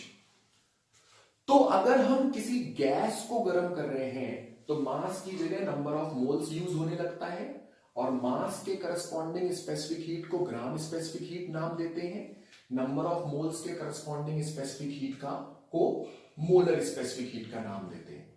तो गैसेस के लिए हम ऊपर वाला फॉर्मूला इस तरह से लिखते हैं। अब ये कौन है? ये है मोलर स्पेसिफिक हीट। चलो इसकी डेफिनेशन बनाते हैं। फिजिक्स में डेफिनेशन को याद नहीं करते हैं, डेफिनेशन को बना लेते हैं। कैसे बनाई जाती है डेफिनेशन? जिसकी डेफिनेशन बना रहे हो सबसे पहले फॉर्मूले से उसकी वैल्यू ले लो। तो मोलर स्पेसिफिक हीट की वैल्यू हम इस फॉर्मूले से निकाल देते हैं। तो C molar equal to delta Q upon N delta T। तो ऊपर वाला जो फॉर्मूला है यहां से हमने C मोलर की वैल्यू निकाल दी। क्यों निकाल दी है C मोलर की वैल्यू? क्योंकि जिसकी डेफिनेशन लिखने जा रहे हैं फॉर्मूले से उसकी वैल्यू निकालते हैं, सबसे पहला काम ये करते हैं। तो हमें मोलर स्पेसिफिक हीट की डेफिनेशन बनानी है, तो फॉर्मूले से हमने मोलर स्पेसिफिक हीट की वैल्यू निकाली। फिर दूसरा स्टेप होता है डिनोमिनेटर को 1 करो। तो N को हमने 1 मोल किया, N को 1 मोल किया, टेम्परेचर चेंज को 1 डिग्री सेल्सियस किया। तो if N equal to 1 mole, N equal to 1 mole and temperature change equal to 1 degree Celsius, then C molar equal to delta Q आ गया। डिनोमिनेटर को 1 रखा तो C molar equal to delta Q मिला। यानी कि molar specific heat क्या होती है? कुछ नहीं, हीट होती है। देखो लिखा है ना, C molar equal to delta Q, मतलब molar specific heat equal to heat. तो मोलर स्पेसिफिक हीट क्या होती है? कुछ नहीं, हीट होती है। कैसी हीट? 1 मोल गैस को 1 डिग्री सेल्सियस गर्म करने के लिए जो हीट चाहिए उसे मोलर स्पेसिफिक हीट कहा जाता है। तो मोलर हीट स्पेसिफिक हीट की डेफिनेशन देखो बन गई। किसी गैस के 1 मोल को 1 डिग्री सेल्सियस गर्म करने के लिए जो हीट लगेगी उसी को हम उस गैस की मोलर स्पेसिफिक हीट कहते हैं। दोबारा बोल रहा हूं, डेफिनेशन सुनो। किसी गैस के 1 मोल को 1 डिग्री सेल्सियस गर्म करने के लिए जो हीट इस्तेमाल होती है उसे ही उस गैस की मोलर स्पेसिफिक हीट कहा जाता है। समझ गए मोलर स्पेसिफिक हीट की डेफिनेशन? तो डेफिनेशन को फिजिक्स में रट्टे नहीं मारते, बनाते हैं। फॉर्मूले से वैल्यू निकालो, डिनोमिनेटर 1 करो, बन गई डेफिनेशन। इंग्लिश में कैसे बोलेंगे मोलर स्पेसिफिक हीट की डेफिनेशन को? सुनो, amount of heat required to raise the temperature of 1 mole of a gas by 1 degree Celsius is called molar specific heat of that gas. एक बार फिर से सुनो, amount of heat required to raise the temperature of 1 mole of a gas by 1 degree Celsius is called molar specific heat of that gas। तो किसी gas के 1 मोल को 1 degree Celsius गर्म करने में जो हीट लगती है उसे ही उस गैस की मोलर स्पेसिफिक हीट कहते हैं। तो डेफिनेशन को फिजिक्स में बनाया जाता है, रटा नहीं जाता है। तो अब मैं डेफिनेशन लिखने जा रहा हूं मोलर स्पेसिफिक हीट की, लेकिन मेरे पास जगह नहीं है बोर्ड पर।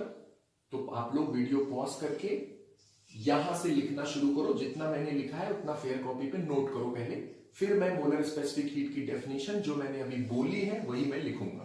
पहले इतना नोट करिए आप लोग।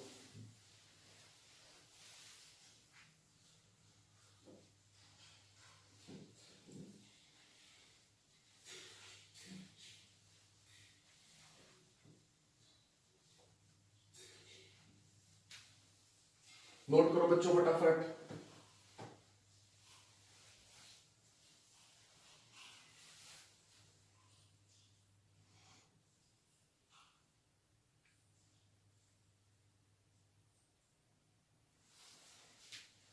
चलिए, मोलर स्पेसिफिक हीट की मैं डेफिनेशन लिख रहा हूं। जो डेफिनेशन मैंने अभी अभी बनाई है वही मैं लिख रहा हूं। देयरफॉर, ये डेफिनेशन मैंने बनाई है। Therefore amount of heat required to raise the temperature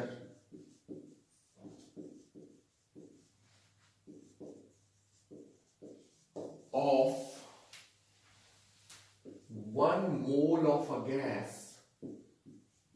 gas के 1 मोल को 1 डिग्री सेल्सियस अगर गर्म करना है तो जितने अमाउंट ऑफ हीट की जरूरत होती है, raise the temperature of 1 mole of a gas by 1 degree Celsius is called molar specific heat.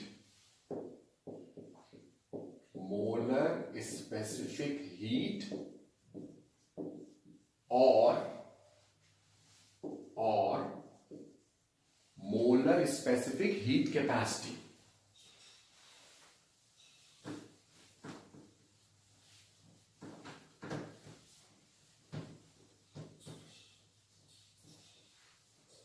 और molar specific heat capacity of that gas. ये गैस की प्रॉपर्टी है।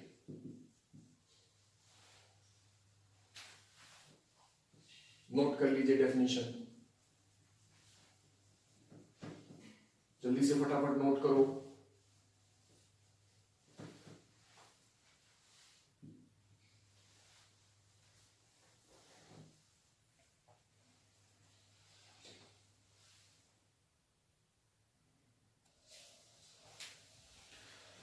तो नोट कर लिया आप लोगों ने मोलर स्पेसिफिक हीट की डेफिनेशन। मोलर स्पेसिफिक हीट की डेफिनेशन बिल्कुल वैसी ही है जैसी ग्राम स्पेसिफिक हीट की डेफिनेशन है। जब हम ग्राम स्पेसिफिक हीट कह रहे थे तो ये 1 मोल की जगह हम लोग यूनिट मास बोल रहे थे। तो unit mass of a material 1 degree Celsius गर्म करने के लिए जो हीट चाहिए उसे हम ग्राम स्पेसिफिक हीट कहते हैं। पहले मैंने ग्राम वर्ड नहीं बोला था, पहले मैंने सिर्फ स्पेसिफिक हीट ही बोला था। अगर आप सिर्फ स्पेसिफिक हीट कह रहे हो तो बाय डिफॉल्ट उसको ग्राम स्पेसिफिक हीट माना जाएगा, ठीक है। और अगर गैस है तो गैस में मास की बजाय हम नंबर ऑफ मोल्स का इस्तेमाल प्रिफर करते हैं। तो जब नंबर ऑफ मोल्स का इस्तेमाल करोगे तो फॉर्मूला चेंज हो जाएगा। जब मास ले रहे हैं तो फॉर्मूले को ऐसे लिख रहे हैं, अब तक तो याद ही हो गया होगा फॉर्मूला। गैसेस के लिए हम इसी फॉर्मूले में मास की जगह नंबर ऑफ मोल्स और मोलर स्पेसिफिक हीट आ जाएगा सी की जगह पर डेल्टा टी। तो जब गैसेस हैं तो गैसेस के लिए मास की बजाय नंबर ऑफ मोल्स का इस्तेमाल करते हैं, और जब मास लेते हैं तो करस्पॉन्डिंग स्पेसिफिक हीट को ग्राम स्पेसिफिक हीट कहते हैं। जब मोल्स लेते हैं तो करस्पॉन्डिंग स्पेसिफिक हीट को मोलर स्पेसिफिक हीट कहते हैं। तो जब ग्राम स्पेसिफिक हीट की डेफिनेशन लिखी थी तो वहां पे 1 मोल की जगह पे यूनिट मास लिखा था मैंने, तो ये मोल की जगह यूनिट मास।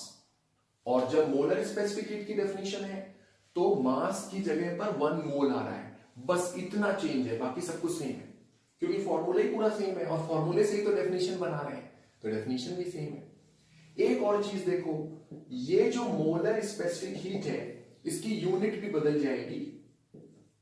फॉर्मूले से वैल्यू निकाल दिया ये। अब ये जो डेल्टा क्यू है इसकी यूनिट एमकेएस सिस्टम में जूल लोगे और एन की unit mole degree Celsius, degree Celsius की जगह केल्विन भी ले सकते हो, ओके। तो मैं इसकी यूनिट लिख रहा हूं, unit of molar specific heat. और मोलर स्पेसिफिक हीट का दूसरा नाम तो सारे बच्चे जानते ही हैं, स्पेसिफिक हीट कहा जाए या स्पेसिफिक हीट कैपेसिटी कहा जाए। तो मोलर स्पेसिफिक हीट और मोलर स्पेसिफिक हीट कैपेसिटी, इसकी जो यूनिट है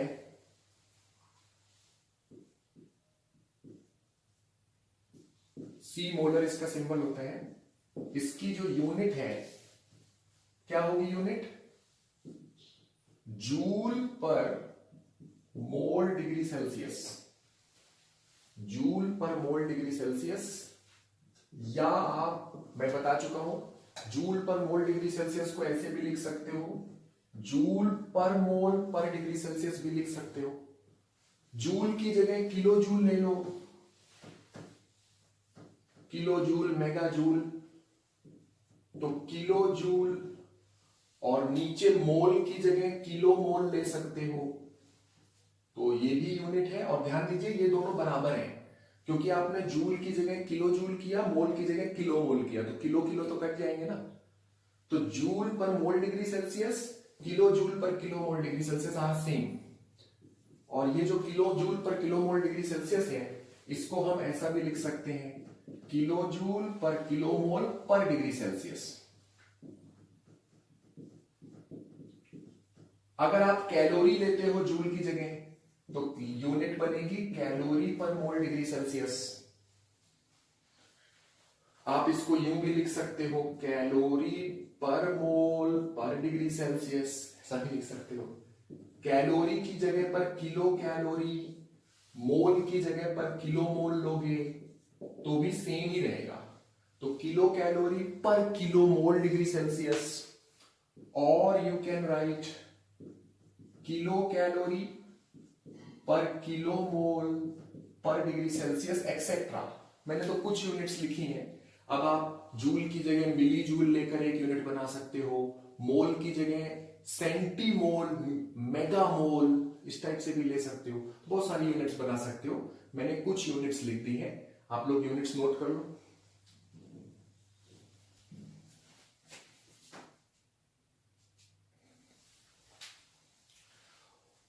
ओके, तो अभी मैंने आपको ये बताया कि जब हम मास लेकर स्टडी करते हैं तो मास के करस्पॉन्डिंग जो स्पेसिफिक हीट होती है उसे ग्राम स्पेसिफिक हीट कहते हैं, और जब हम मोल्स लेकर स्टडी करते हैं तो मोल्स के करस्पॉन्डिंग जो स्पेसिफिक हीट यूज करते हैं उसे मोलर स्पेसिफिक हीट कहते हैं। आई होप कि सारे बच्चों को अच्छे से समझ में आ गया है कि ग्राम स्पेसिफिक हीट जब कहते हैं उसका मतलब है कि मास लेकर वर्कआउट कर रहे हैं, और जब मोलर स्पेसिफिक हीट यूज करते हैं इसका मतलब है मोल्स लेकर हम वर्किंग कर रहे हैं। अब बच्चों, चाहे ग्राम स्पेसिफिक हीट है चाहे मोलर स्पेसिफिक हीट है, ये दोनों है तो मटेरियल की ही प्रॉपर्टी, मतलब एक ही मटेरियल के बारे में बात हो रही है, तो उसी मटेरियल की प्रॉपर्टी है ग्राम स्पेसिफिक हीट, और उसी मटेरियल की प्रॉपर्टी है मोलर स्पेसिफिक हीट। केवल फर्क इतना है कि जब हम ग्राम स्पेसिफिक हीट कह रहे हैं तो हम मास लेकर वर्किंग कर रहे हैं, और जब हम मोलर स्पेसिफिक हीट कह रहे हैं तो हम मोल्स लेकर वर्किंग कर रहे हैं। फर्क सिर्फ इतना है, राइट? तो समझने वाली बात यह हुई कि हम इनके बीच में एक रिलेशन बना सकते हैं। अगर मैं आपसे कहता हूं कि वाटर की स्पेसिफिक हीट 1 कैलोरी पर ग्राम डिग्री सेल्सियस है,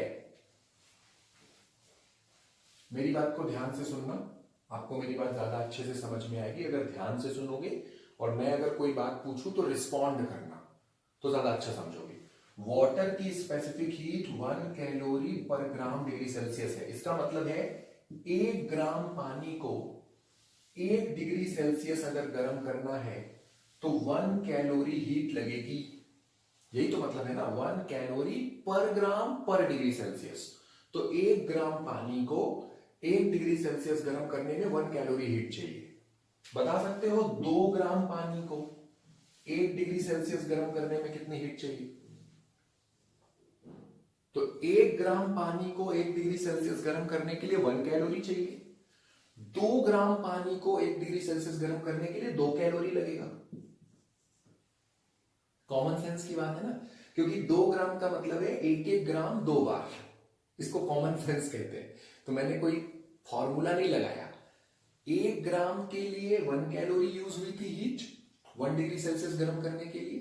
तो अगर मैं 2 ग्राम को 1 डिग्री गर्म करता हूं तो 2 कैलोरी हीट लगेगी, क्योंकि 2 ग्राम का मतलब है 1 ग्राम को आपने 2 बार लिया है। तो पहले 1 ग्राम को गर्म किया, 1 कैलोरी हीट गई, फिर दूसरे वाले 1 ग्राम को गर्म किया तो 1 कैलोरी हीट और चली गई। तो अगर 2 ग्राम को 1 डिग्री सेल्सियस गर्म किया जाए तो 2 कैलोरी हीट इस्तेमाल होगी, राइट? ठीक है। अगर 10 ग्राम पानी को 1 डिग्री सेल्सियस गर्म किया जाए तो 10 कैलोरी हीट लगेगी। कॉमन सेंस की बात हो रही है। तो अगर मैं आपको 1 ग्राम को 1 डिग्री सेल्सियस गर्म करने की हीट बता दूं, यानी ग्राम स्पेसिफिक हीट मैं बता दूं, तो आप पानी की कितनी भी मात्रा हो उसे गर्म करने की हीट बता पाओगे। चाहे 1 ग्राम के लिए अगर 1 कैलोरी है तो 2 ग्राम के लिए 2 कैलोरी होगा। 1 डिग्री सेल्सियस ही गर्म करना है। 1 डिग्री सेल्सियस ही क्यों गर्म कर रहे हैं? क्योंकि स्पेसिफिक हीट की डेफिनेशन में लिखा है 1 डिग्री सेल्सियस गर्म करने के लिए जो हीट इस्तेमाल होती है उसे स्पेसिफिक हीट कहते हैं, यूनिट मास को। तो 1 ग्राम मास को 1 डिग्री गर्म करने के लिए 1 कैलोरी हीट लगी है, तो 2 ग्राम मास को 1 डिग्री गर्म करने के लिए 2 कैलोरी हीट लग जाएगी। 10 ग्राम मास को 1 डिग्री गर्म करने के लिए 10 कैलोरी हीट लग जाएगी। तो अगर मैं कहूं 1 मोल पानी को 1 डिग्री सेल्सियस गर्म करने के लिए कितनी हीट लगेगी, तो क्या बता सकते हो?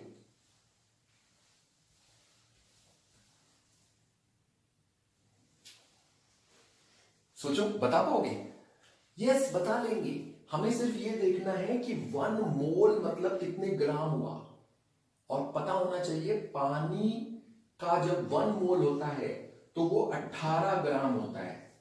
1 मोल पानी 18 ग्राम का होता है। 18 ग्राम पानी का मोलर मास कहते हैं इसको। मोलर मास मतलब 1 मोल का मास 18 ग्राम होता है। तो 1 मोल पानी को 1 डिग्री सेल्सियस गर्म करने के लिए कितनी हीट लगेगी? 18 कैलोरी। तो समझे आप, अगर मैं 1 ग्राम पानी को 1 डिग्री सेल्सियस गर्म करने की हीट बता रहा हूं, 1 ग्राम को 1 डिग्री गर्म करने की हीट मतलब ग्राम स्पेसिफिक हीट अगर मैं आपको बताता हूं तो आप पता लगा सकते हो कि 1 मोल को 1 डिग्री गर्म करने की हीट क्या है। मतलब आप पता लगा सकते हो कि मोलर स्पेसिफिक हीट क्या है, राइट? तो अगर आप ग्राम स्पेसिफिक हीट जानते हो तो मोलर स्पेसिफिक हीट का पता लगाया जा सकता है, राइट? तो कहने का मतलब यह हुआ कि जो ग्राम स्पेसिफिक हीट है वो मोलर स्पेसिफिक हीट से रिलेटेड होती है। ग्राम स्पेसिफिक हीट का मतलब यूनिट मास को 1 डिग्री गर्म करने की हीट अगर मैं बता दूं, यूनिट मास को, तो यूनिट मास को कितनी हीट चाहिए अगर आप समझ गए तो 1 मोल को कितनी हीट चाहिए इसका पता लगाया जा सकता है। यानी अगर ग्राम स्पेसिफिक हीट की वैल्यू मालूम है तो मोलर स्पेसिफिक हीट की वैल्यू निकाली जा सकती है। शॉर्टकट में बोले तो ग्राम स्पेसिफिक हीट और मोलर स्पेसिफिक हीट आपस में रिलेटेड है, और वही रिलेशन मैं अब बनाने जा रहा हूं। Relation between molar specific heat and gram specific heat, मैंने हेडिंग डाली है। बहुत सिंपल रिलेशन है, पहले समझ लो फिर लिखना। पहले समझ लो। क्या आप लोगों को यह समझ में आया है कि अगर ग्राम स्पेसिफिक हीट बता दी जाए तो मोलर स्पेसिफिक हीट निकाली जा सकती है? क्योंकि ग्राम स्पेसिफिक हीट का मतलब है यूनिट मास को गर्म करने की हीट। तो अगर यूनिट मास को गर्म करने की हीट आप जानते हो तो यूनिट मास को कितनी हीट चाहिए पता है, तो 1 मोल को कितनी चाहिए फाइंड कर सकते हैं। यानी सीधा मतलब है कि जो ग्राम स्पेसिफिक हीट की वैल्यू है उससे मोलर स्पेसिफिक हीट की वैल्यू समझी जा सकती है। यानी कि ग्राम स्पेसिफिक हीट और मोलर स्पेसिफिक हीट में रिलेशन होता है, एक दूसरे से ये रिलेटेड है। अगर एक पता है तो दूसरा पता चल जाता है। और रिलेशन क्या है वही मैं अब आपको समझा रहा हूं, पहले समझेंगे। मान लो कि हमने 1 मोल गैस लिया, ध्यान से समझना, बहुत सिंपल बात मैं कह रहा हूं। अगर हमने 1 मोल गैस लिया और उसे 1 डिग्री हमने गर्म किया, 1 डिग्री जरूरी नहीं है गर्म करो, डेल्टा T डिग्री सेल्सियस गर्म करते हैं, 1 मोल गैस ले रहे हैं, तो 1 मोल गैस को डेल्टा टी डिग्री सेल्सियस गर्म कर रहे हैं, तो डेल्टा क्यू हीट यूज हो रही है। तो फॉर्मूला कैसे लिखेंगे? डेल्टा क्यू हीट हमने दी 1 मोल गैस को, फॉर्मूला होता है N C molar delta T, ये फॉर्मूला होता है। यहां पे एन की जगह 1 मोल है, तो यहां मैं 1 लिख दे रहा हूं। और सी मोलर क्या है? ध्यान से सुनो, सी मोलर क्या है? Molar specific heat. अगर आपने मोल्स लिया है तो मोल्स के साथ तो मोलर स्पेसिफिक हीट ही ली जाएगी। तो डेल्टा क्यू हीट हमने दिया, किसको दिया? 1 मोल गैस को। डेल्टा क्यू हीट हमने दिया 1 मोल गैस को, तो डेल्टा टी टेम्परेचर बढ़ा। तो ये फॉर्मूला है दी हुई हीट और बढ़े हुए टेम्परेचर का रिलेशन, कैलोरीमेट्री का फॉर्मूला है। तो डेल्टा क्यू हीट देने से डेल्टा टी टेम्परेचर बढ़ा, और यहां पे जो सी मोलर लिखा है ये मोलर स्पेसिफिक हीट है गैस की। तो let us suppose delta Q heat is supplied to 1 mole of a gas. 1 mole gas को हमने डेल्टा क्यू हीट सप्लाई किया, due to which its temperature rises by delta T degree Celsius. Heat देने से delta T degree temperature बढ़ गया।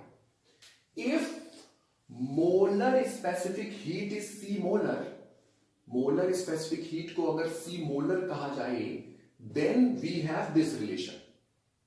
तो ये relation है, then we have, तो ये रिलेशन है हमारे पास, दी हुई हीट और बढ़े हुए टेम्परेचर के बीच में रिलेशन, कैलोरीमेट्री का फॉर्मूला लगा दिया है।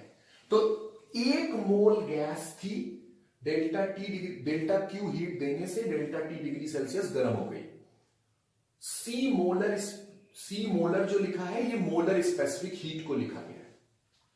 अच्छा, ये जो मैंने एक्सप्रेशन लिखा ये मोल्स के टर्म्स में लिखा है। कितने मोल गैस ले रहे हैं हम? 1 मोल ले रहे हैं ना। 1 मोल का जो मास होता है उसे मोलर मास कहते हैं। आपको केमिस्ट्री में मॉलिक्यूलर मास इसे बोला जाता है। हम लोग मॉलिक्यूलर मास नाम नहीं लेंगे, हम लोग मोलर मास नाम लेंगे। मॉलिक्यूलर मास जब कहते हैं तो ऐसा फील होता है कि एक मॉलिक्यूल का मास बता रहे हैं। एक मॉलिक्यूल तो बहुत हल्का है, उसका मास तो बहुत कम होता है। तो इसलिए हम लोग मॉलिक्यूलर मास नाम यूज कम करेंगे, हम लोग ज्यादातर सही नाम बोलेंगे मोलर मास। मोलर मास से क्लियर पता चल रहा है, 1 मोल का मास मोलर मास। केमिस्ट्री में मॉलिक्यूलर मास नाम ज्यादातर कहते हैं, और केमिस्ट्री में तो और भी गलत कहते हैं, वो मास नहीं कहते, वेट कहते हैं, मॉलिक्यूलर वेट। फिजिक्स में मास और वेट में फर्क होता है, फिजिक्स में नहीं पूरी दुनिया में होता है। फिजिक्स में हम सीखते हैं कि हाँ फर्क है। एक क्लास में मैंने बहुत डिटेल में बताया था कि मास स्केलर होता है, वेट वेक्टर होता है, मास की यूनिट किलोग्राम है, वेट की यूनिट न्यूटन है। अगर आप अर्थ से मून पे जाओगे वेट चेंज होगा, मास चेंज नहीं होगा। ये सारी बातें फिजिक्स में बच्चों को समझाई जाती हैं। और मैंने ये भी बताया था कि मास और वेट में फर्क होता है, लेकिन आम जिंदगी में लोग मास को ही वेट कह देते हैं। वो गलत है, लेकिन आम जिंदगी में लोग कहते हैं। तो आप बाजार में आलू लेने जाओगे तो आपसे पूछा आलू का वजन बताओ, आप कहते हो आलू का वजन 2 किलो। अब किलो मास की यूनिट है, आपने ये जो 2 किलो कहा है ये तो मास को कहा है, लेकिन आम भाषा में इसको वजन कहते हैं, वेट कहते हैं। आलू का वेट 2 किलो है। अगर आप वेट कह रहे हो तो वो 2 किलो नहीं हुआ, वो 2 into 10 न्यूटन आएगा, 20 न्यूटन, जी की वैल्यू 10 लेकर।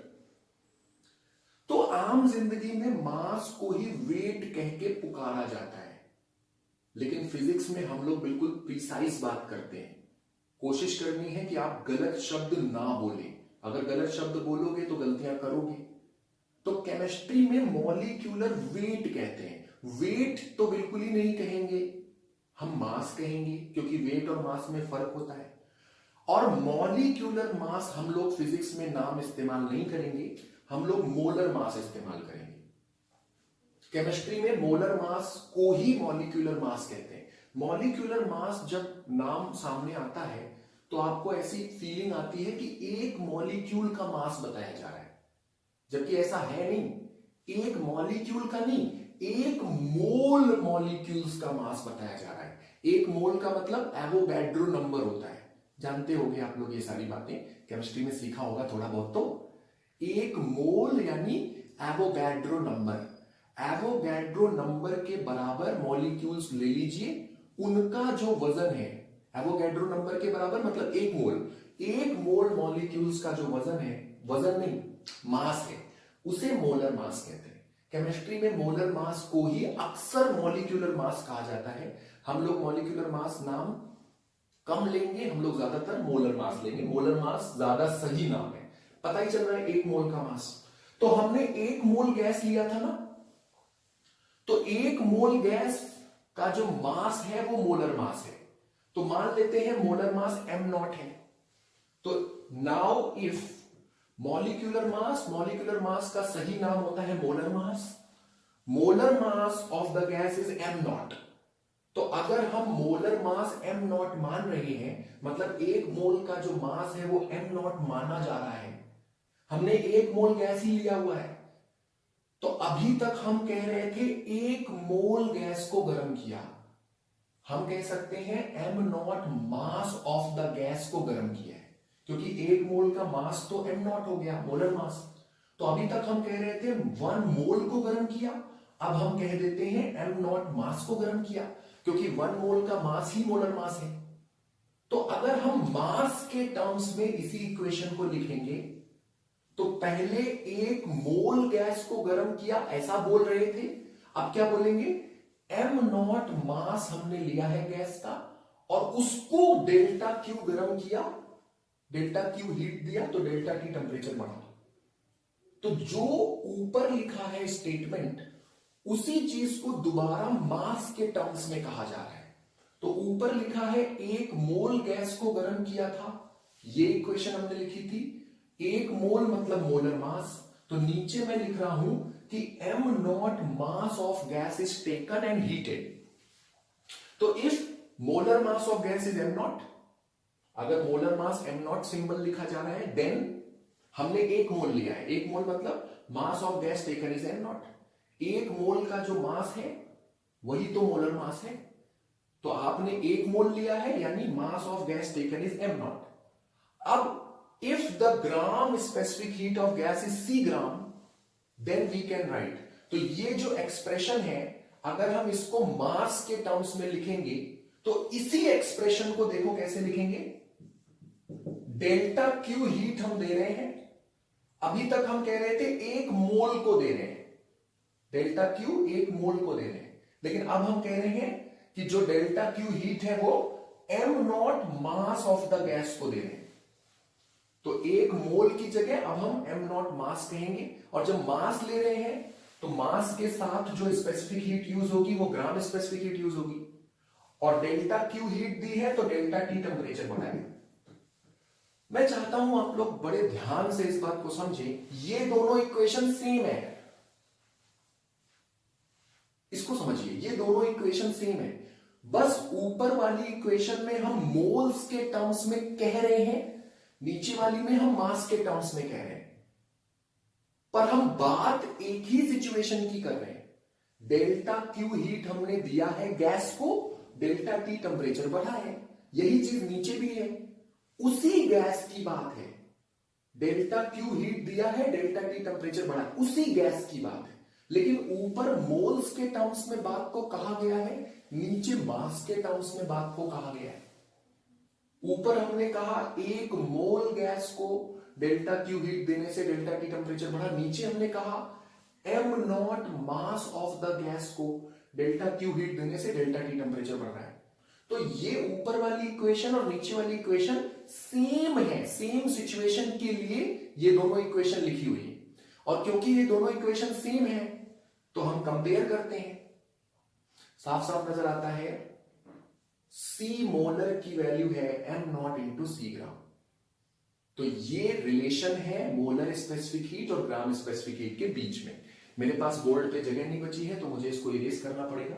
आप लोग हेडिंग डालिए और इतनी चीज को फेयर कॉपी पे अच्छी राइटिंग में जल्दी नोट करिए, फिर मैं फाइनल रिलेशन लिखूंगा। नोट करो इसको।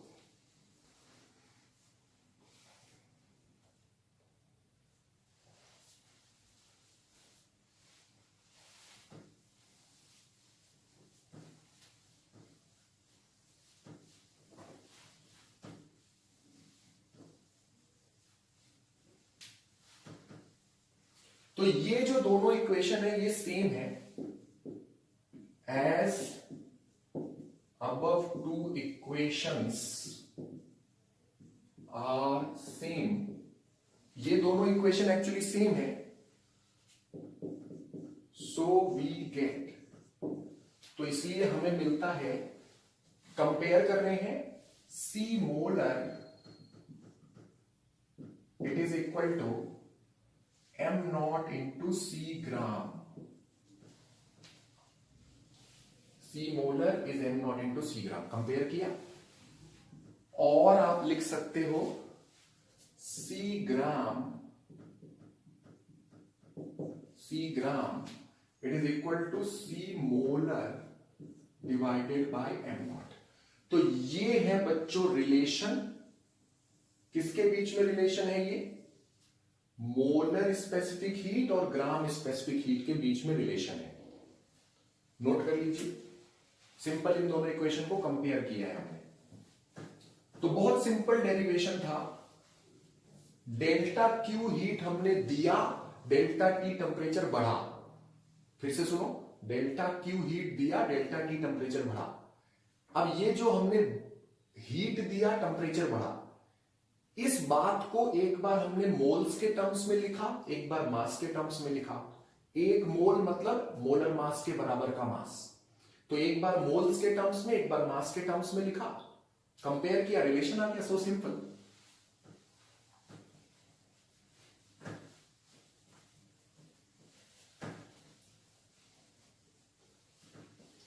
तो ये आपके सामने मैंने ड्राइव किया है, ये रिलेशन है किसके किसके बीच में? मोलर स्पेसिफिक हीट और ग्राम स्पेसिफिक हीट के बीच में ये रिलेशन होता है। तो अगर आपको ग्राम स्पेसिफिक हीट पता है और मोलर चाहिए, तो ग्राम स्पेसिफिक हीट में मोलर मास मल्टीप्लाई करोगे तो मोलर स्पेसिफिक हीट की वैल्यू आएगी। तो ग्राम से मोलर स्पेसिफिक हीट बनाने के लिए मोलर मास को मल्टीप्लाई करना है। और अगर मोलर पता है, ग्राम चाहिए, तो मोलर स्पेसिफिक हीट में मोलर मास डिवाइड करो, ग्राम स्पेसिफिक हीट बन जाता है। तो मोलर स्पेसिफिक हीट में मोलर मास डिवाइड करोगे, ग्राम स्पेसिफिक हीट आएगा। तो ग्राम से मोलर बनाना है तो मॉलिक्यूलर मास यानी मोलर मास मल्टीप्लाई करना पड़ता है ग्राम में। और अगर मोलर स्पेसिफिक हीट से ग्राम स्पेसिफिक हीट बनाना है तो मोलर स्पेसिफिक हीट में मॉलिक्यूलर मास डिवाइड करोगे तो ग्राम स्पेसिफिक हीट आती है। ये रिलेशन है सिंपल। आप यूनिट की मदद से रिलेशन याद रख सकते हो। ग्राम स्पेसिफिक हीट की यूनिट क्या होती है?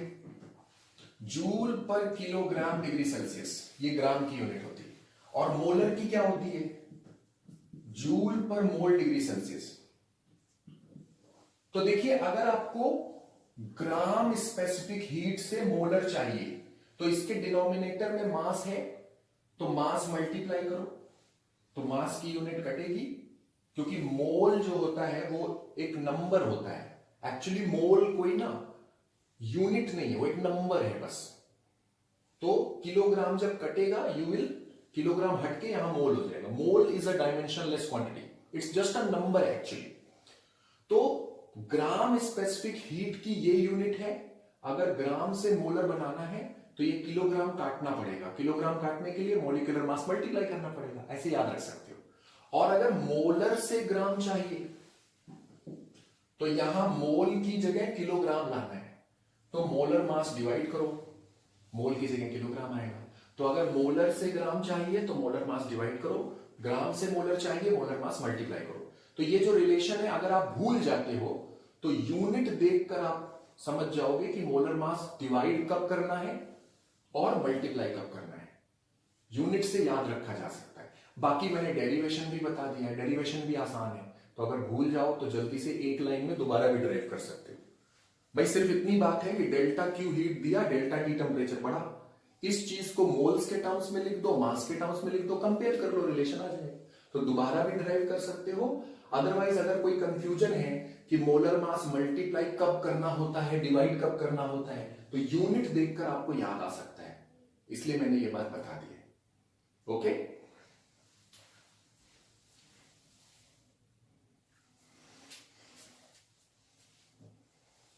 ऑलराइट। मैं कई बार बता चुका हूं, एक आखिरी बार बता रहा हूं कि जो स्पेसिफिक हीट की वैल्यू है, चाहे ग्राम स्पेसिफिक हीट की वैल्यू हो, चाहे मोलर स्पेसिफिक हीट की वैल्यू, दोनों रिलेटेड ही है एक दूसरे से। जो स्पेसिफिक हीट की वैल्यू होती है वो प्रोसेस ऑफ हीटिंग पे डिपेंड करती है। प्रोसेस ऑफ हीटिंग का मतलब, आप बर्तन में किसी चीज को गर्म कर रहे हो, तो बर्तन को ढांक रखा है, पूरा कवर कर दिया है, या बर्तन खुला हुआ है।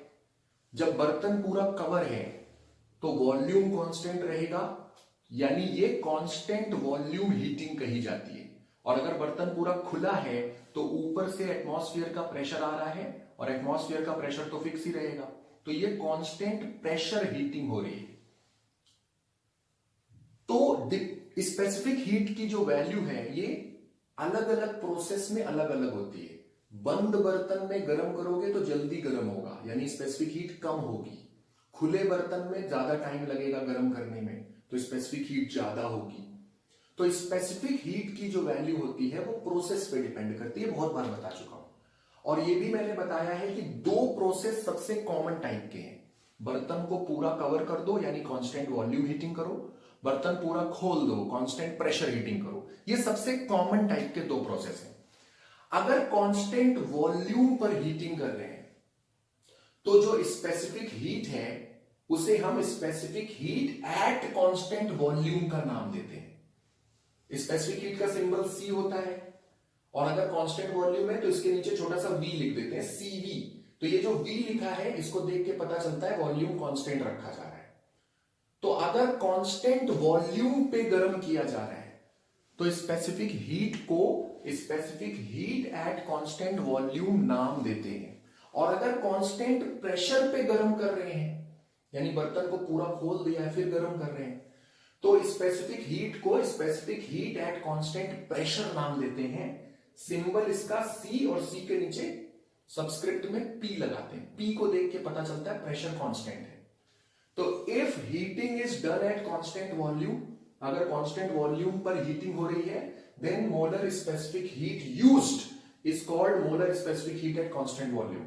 अगर कांस्टेंट वॉल्यूम पे जो हीटिंग करी जा रही है तब जो मोलर स्पेसिफिक हीट यूज हो रही है, that is called molar specific heat at constant volume, symbol है सीवी।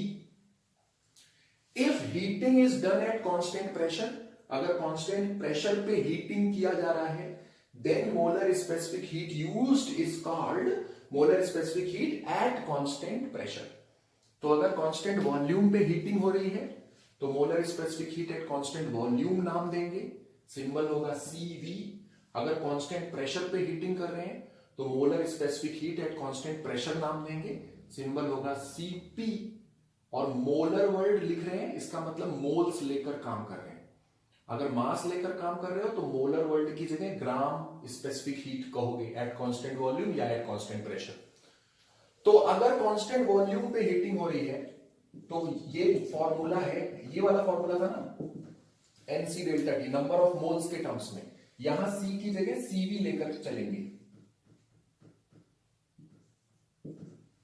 तो ये फॉर्मूला लिखा जाएगा, और यहां C की जगह CV है, तो CV को देख के पता चल रहा है कि कांस्टेंट वॉल्यूम पर हीटिंग हो रही है। तो इस तरह से फॉर्मूला लिखा जाता है, this formula is for heating at constant volume. This formula is for heating at constant volume. और अगर कांस्टेंट प्रेशर पे हीटिंग करोगे तो ये फॉर्मूला ऐसे लिखेंगे, delta Q is an CP लिखेंगे। सीपी, पी जो लिखा है उससे पता चल रहा है प्रेशर कांस्टेंट है। What is this CP? Molar specific heat at constant pressure है। तो ये फॉर्मूला कांस्टेंट प्रेशर हीटिंग के लिए, तो for heating at constant pressure, note कर लीजिए, constant volume molar specific heat, constant volume heating का formula, constant pressure molar specific heat के बारे में लिखा है, और कांस्टेंट प्रेशर पर हीटिंग के लिए ये फॉर्मूला है। नोट करिए इसको जल्दी जल्दी।